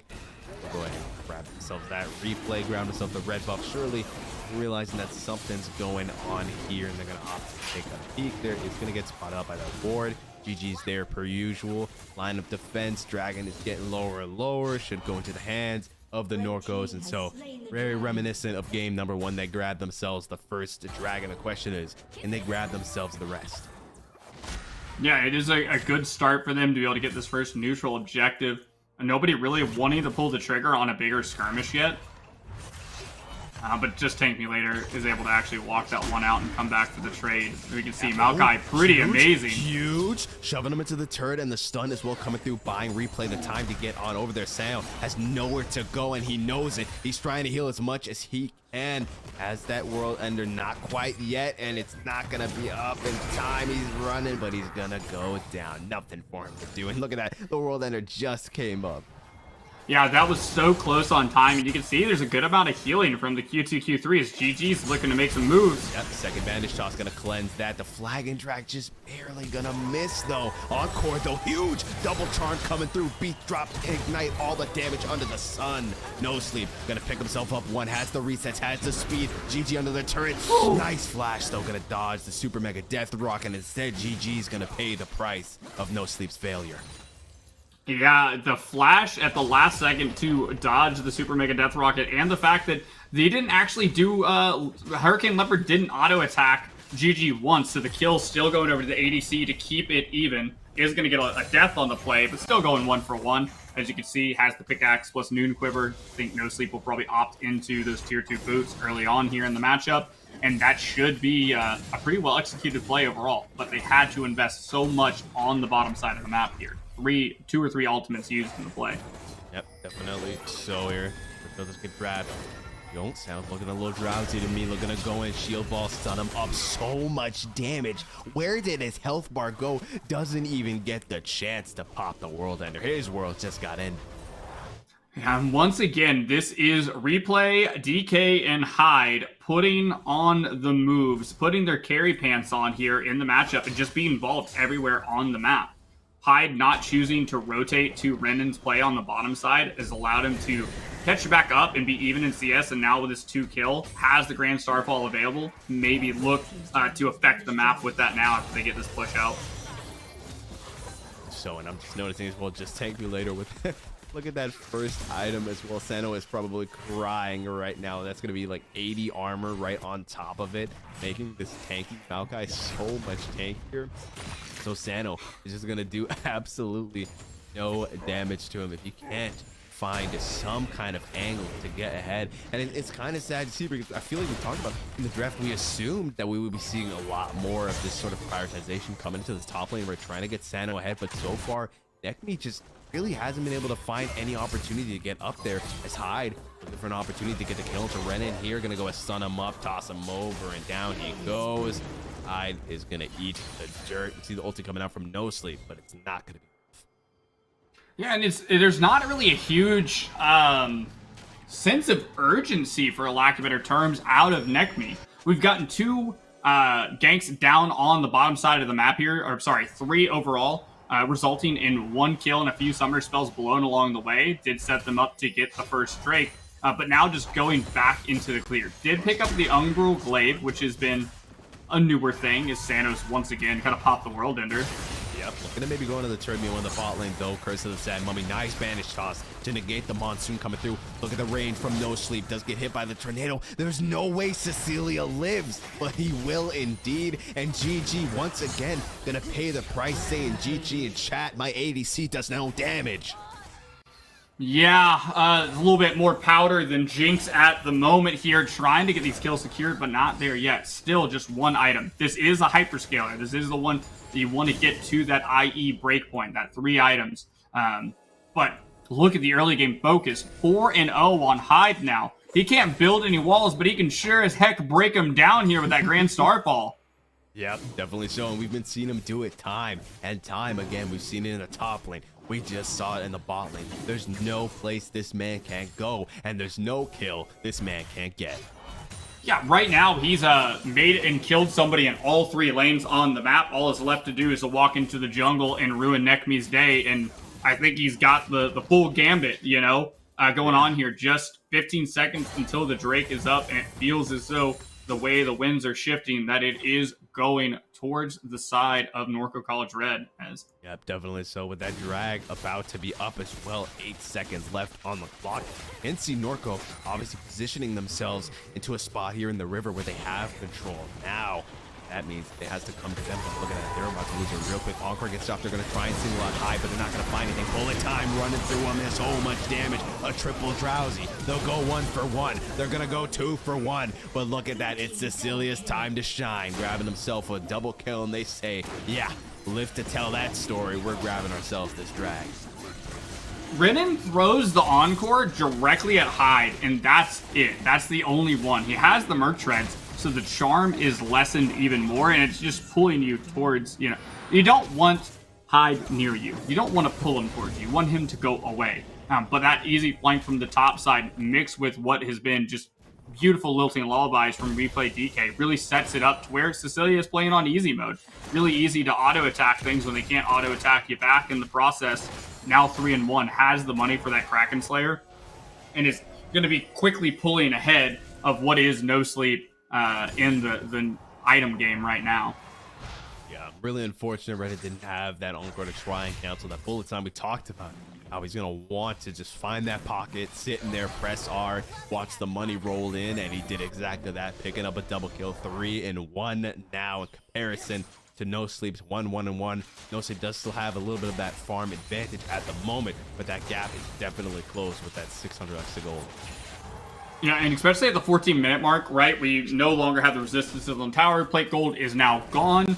We're even up in Drake's, and the gold is a 5k difference, even though there is those individual CS differences, and a lot of it's just on the back of pure blood money. Just kills is creating this map advantage. And we watch the ult come through again as Renan does not want to be here. He's going to burn the flash. Yep, going to burn the flash, but they're going to burn his HP bar. Speaking of kills, there's another one, and you know who it's going to, Regnor? That's right, Hyde. Yeah, Hyde is actually, I didn't know that was a threat when I saw their username, but that is the thing. You need to be gone. You need to not be near this man. Has the Eclipse plus another Dirk on top of it here. There's a lot in the pain train as the Chompers are going to slow down No Sleep. No Sleep walking back into the bowling ball. I mean, come on. You don't need all that just for one ADC. Down he goes. The replay, though, never mind, the re-engage, I should say, might find replay, but the Monsoon gets dropped by Hurricane, keeping him alive. Next meet, gotta eat the dirt, tries to smite the ground for health, but it's not going to be enough. And even they're not safe under the turret, Rector. There's nowhere where they're safe. When he said hide, he meant it, but he meant hide in your damn fountain. Hyde ran past GG and said, I don't need you right now. I'll come back for you later. Picks up the kill on NECC and then turns around to finish it off. And just all things are going the side of Norco. That's all there is to no, I'm sorry. Yeah, University of Montana. Things are not going the way of Norco right now. There's scaling, still needs time to scale. No mythic item for the Seraphine yet in the mid lane. And NECC just has an Umbral Glaive, which really cool item, unique passive, but you're behind in the matchup, my guy. You need resistances stat. You need some way to be able to stand there and just look big and intimidating and take a little bit longer to kill. Yep, speaking of big and intimidating and long times to kill, that's going to be that Herald that's about to be taken out by Montana Maroon. If they grab themselves that, definitely going to look to take out that mid-tier 1. Start opening up the map. Encore not going to find anyone. GG sees Q, hits Q, but that's might have not been the right choice. He's got to calm down. Down he goes. Rip Gerald gets dropped. The tier 1's about to get dropped and already engaged. Renan looking to find something, will get taken out by Cecilia. Down goes the tier 1. The offensive continues. The shield bash CC. Go ahead, pop the world ender. It won't matter. Down he goes. Cataclysm gets dropped. Flag and dragged back out, but Hyde says there's nowhere for you to hide. Finds himself 1, finds himself 2, and they freaking ace Norco under their own towers. They're fighting underneath the tier 1. They're fighting behind the tier 2. And in front of the tier 3, there is no stop as Shelly gets another charge off. Is going to charge the inhibitor even. That is a 3-card, 3-tower Monty off of one Shelly. She may not be dancing, but damn, I'm proud of her here as just the unfettered destruction that is coming from the University of Montana Maroon right now. It is just unbelievable. Yeah, absolutely. So honestly, it's feeling like we're watching game 1, but like 2 times speed. Right, this time around we're 17 minutes in, and the mid has already been completely broken open. Next drag's up in 36 seconds as well, and if this is just like game 1, we're gonna see Montana grab themselves that as well. And it just feels like Norco's, man, they're running out of opportunities once again. It feels like we're getting to that point where they're just too far ahead, and it's just the beginning of the end, Regdor. Yeah, this is now 9k in their favor. The name of the game actually isn't the dragon. Like, the dragon soul means very little at this point for Montana. it's just a means of stopping them from getting anything thought of a gold advantage back in their favor. It's mostly a pick away. The game's probably going to be over before the Drake, the Cloud Soul comes into play, Mountain Soul, sorry, happens. So you're just essentially keeping this bounty away from the opposition, and really are just going to look for probably a really nice push here because the Baron's not even up yet. Yeah, did see No Sleep try and get the steal with the Rocket Cecilia knowing what's up. I think most importantly, it's kind of sad to see just Tank Me Later, right? He realized from game one, Sano loves to just push those side lanes, right? They love to kind of, well, they don't love to forfeit the objectives, but they realize, you know, you got to do what you got to do, right? They realize that they have to do that, and so they send just Tank Me Later up into that top lane, right? Has that TP available in comparison to game one, and can just make sure that this time around, Norcos gets absolutely zero for forfeiting those objectives. Yeah, they're losing on both sides of the map, like you said. If you look at just Tank Me Later, the man's built for the long game. 0, 0, and 12. He has been involved in almost every kill in the game, just a little bit shy of that 100% KP. And man, he is living up to the name thus far as Hyde. He just works on this bottom side and continues to obfuscate his position here. Renan not going to be allowed to do anything too fancy, or else he might just go kablooey too. And look, they're just taking they're taking plates, they're taking towers, they're taking camps. Everything is theirs right now. Yeah, definitely. So with this Baron up in 14 minutes, it looks to me like Montana's going to look to make that their own as well. They're pushing into this top lane. Hyde's just going to keep on pushing into spot lane. Renan needs to be careful. The shield vault on top of him. Encore gets dropped, trying to get him under the turret, but it doesn't matter. Renan just barely escaping that one alive, but now that means he won't be able to stop the engage coming through. Are going to go ahead and stop the recall with the rocket. That's going to definitely be huge. They're going to look to maybe try and find something. They kind of look down like they maybe want to do something, but they realize they need to get to the Baron because they don't want that to be taken. But honestly, it's looking maybe like a bit of a bait to be trying to get them in. They have started to completely now. The rest of the Norcos are looking to move in. This might be it, Rector. This might be the fight that ends it all. If Norco loses all their members, that could be absolutely devastating. TP coming in from Renan to get over their huge double ulti stun coming through over the wall. Just Tank Me Later doing his namesake, taking so much bullet time, shredding through him, double flash to escape it. Sano trying his best to stay alive. Look at the tankiness coming through. They will find the pick though, but look at all those low HP bars, and Hyde is leading the charge. He's saying, you better hide if you don't want to die. Shield vault in onto Renan. Gonna find himself Sano, gonna find himself Renan. Flash over the wall from Hurricane Leopard to slow down NECC with the exhaust as well, looking to find himself that kill. Can't quite get it though, stuck under the turret, and so NECC is gonna survive, but ultimately they'll find two members from Norcos, and now they're gonna look to find the Baron as well. And the only summoner spell available for the entire side of Norco is the Smite on NECC, who's going to probably try to make the hero play here. Can we keep it away? But it's going to get spotted out by that Squirrel Seed. And they threw everything. They threw all of it at the wall, trying to stop the side of Montana Maroon, and it was just not enough. He has ult again. He just utilized it. At the last fight, he has it again. Baron's got 1k HP. Down it goes, gets smited. GG, valiant attempt, trying to get over the wall and steal it, find something, but won't. Only gonna find his grave. Down he goes, hits him with the thumbs up, and that's gonna be Baron secured for Montana Maroons. Yeah, and at this point, this 11k gold lead has put quite the damper on those thumbs up. It almost feels like the sad face with the happy face over it, you know? Where you're like GG, but you're actually crying on the inside. It has been absolutely just look at the bounties on the side of Norco, and that kind of tells you the story. This has been, once again, Replay, DK, and Hyde going on a spree. And this time, Cecilia able to get into the mix. Not a full Medjai's yet, but that is 10 chapters in the book so far as they look to siege up on the enemy base. Yeah, that book looking very knowledgeable right now. Ty Lopez would be proud. And honestly, all of Montana is going to be proud if they keep this up, looking to keep themselves undefeated. They're 3-0 at the moment. They're looking to make it 4-0. And now they're looking to find themselves this bot tier 2, have those empowered minions, but Don't want to play things safe. Don't want to give over any of those juicy shutdowns. I'm looking at the 500 on Cecilia, the 400 on Hyde. If I am on the side of Norcos right now, good God, I need that money. Yeah, that is definitely, they need some sort of infusion here, but thus far, no way to really find it. No way to really engage on the enemy team here.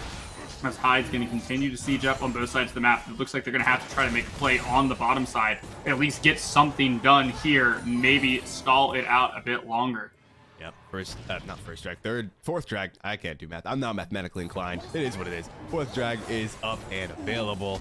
Montana's just going to pivot on over, and once again, nothing Norcos can do. You'll love to see once again, right, Hyde shoving in that wave top lane, making sure that Sano can't even get the push going to get that tier 1, which is still standing at the moment. Once again, they won't get anything. NECC won't even get his own blue buff, for Christ's sake. The dragon goes down, and that early dragon that Norcos picked up is the only saving grace for the fact that they don't have soul yet. But someone needs to save NECC, who's burning and getting lower bullet time. They're going to find themselves 2 kills. Everyone's going to get out alive.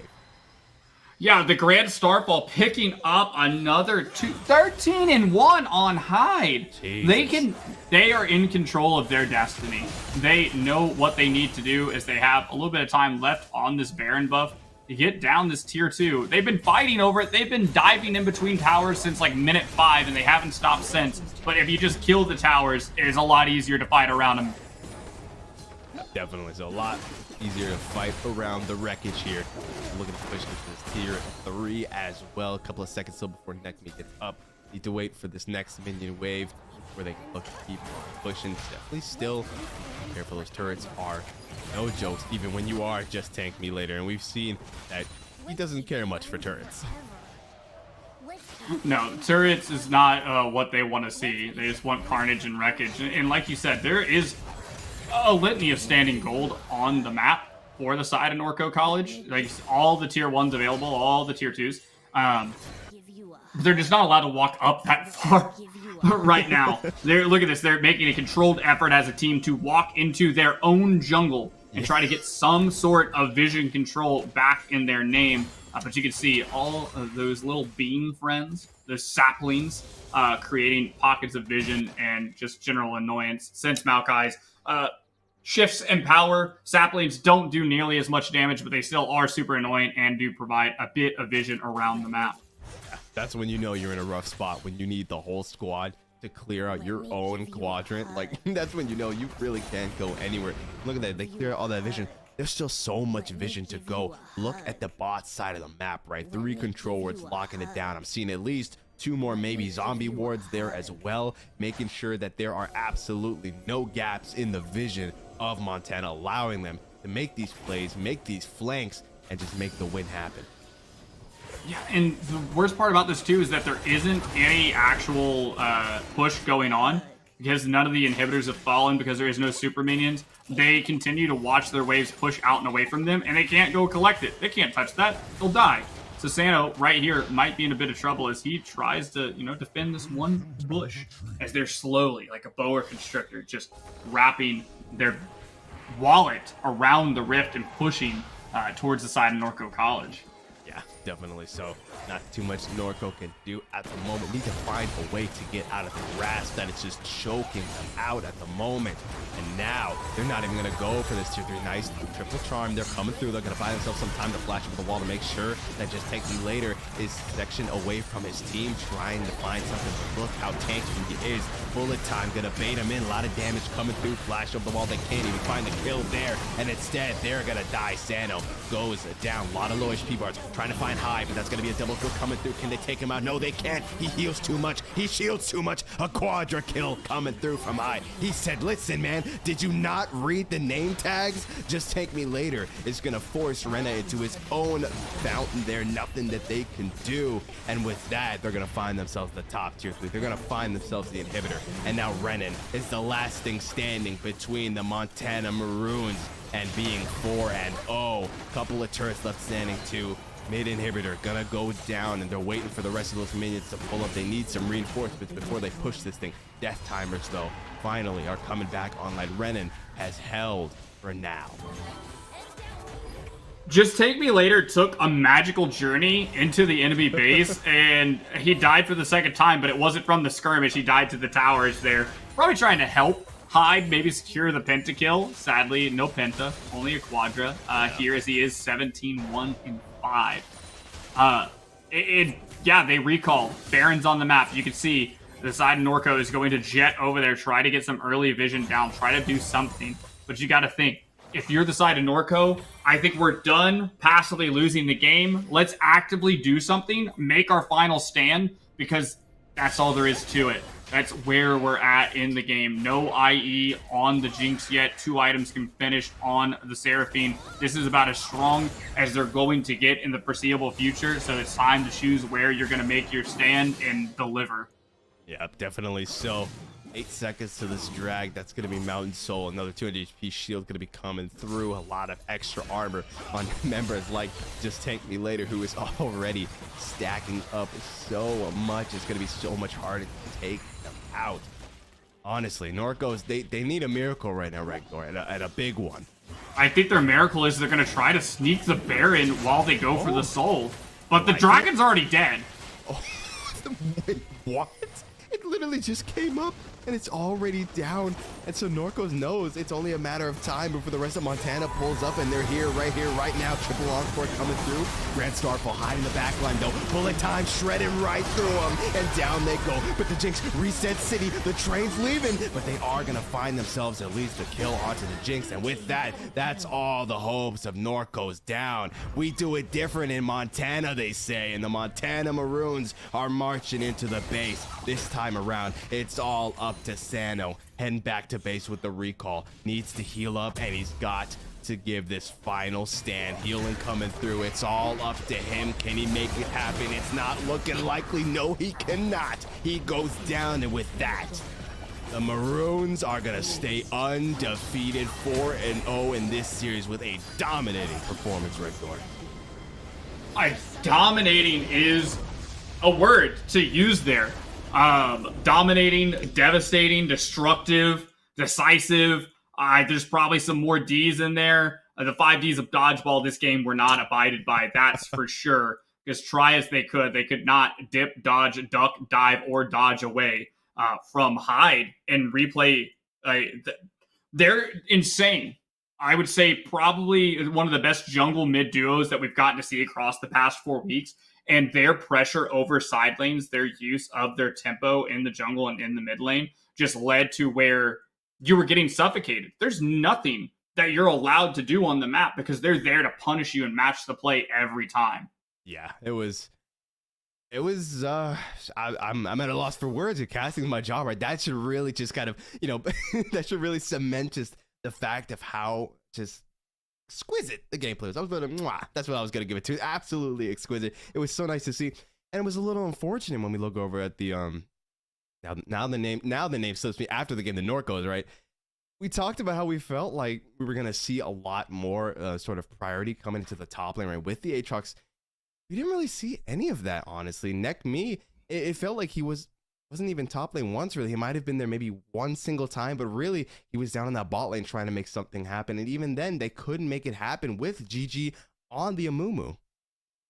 Yeah, it was really just a bit of indecisiveness from the side of Norco, mixed with, you could see the stark difference between jungler with a game plan. This is what I'm going to do in the early game. This is the prio lanes I'm going to play for, and this is how we're going to get through these parts of the game, versus I've got J4, I've got an idea, but nothing really comes to fruition. And then you also opt into the damage before the resistances. And so you just find yourself in a point where the game is just slowly but surely slipping away.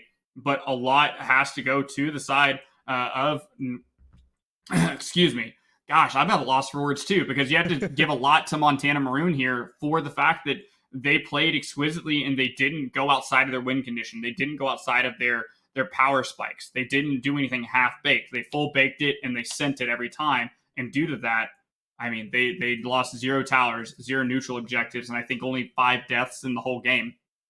Yeah, and overall, it was great to see. They just adapted so well as well. And normally you see kind of, when they take game number 1, they're like, okay, we've got this in the bag. We're just going to run it back. No, they adapted their tactics as well, right? Just tank up in the top on the Maokai with the TP making sure every single time that Zeno, right, can't even push. He can't get those objective bounties on the turrets on the sideline like we saw in game one, which is what kind of, I feel, allowed Norco to kind of stay in there a little bit longer and kind of draw the game out. This time around, they said, no, sir, you don't get anything. You don't even get to be in your own jungle, for Christ's sake. Yeah, absolutely. They stripped away the resources from the enemy teams and now move up to being undefeated in the division. Yep, definitely so. And I don't know if anyone can take these guys out. They do things differently down in Montana. I don't know what they eat for breakfast there. I don't know what's in the water, but my God, it makes them just absolute menaces. And so they will be staying undefeated in week number 4, going 4-0. Someone else is going to have to take these guys out, but we're going to have to wait a little bit longer to find out who that is going to be, because that is going to be it from us here tonight with this best of 3 series. Regdor, thank you so much for being with me here once again. Thank you guys for watching. Hope you enjoyed yourselves. Have a good night.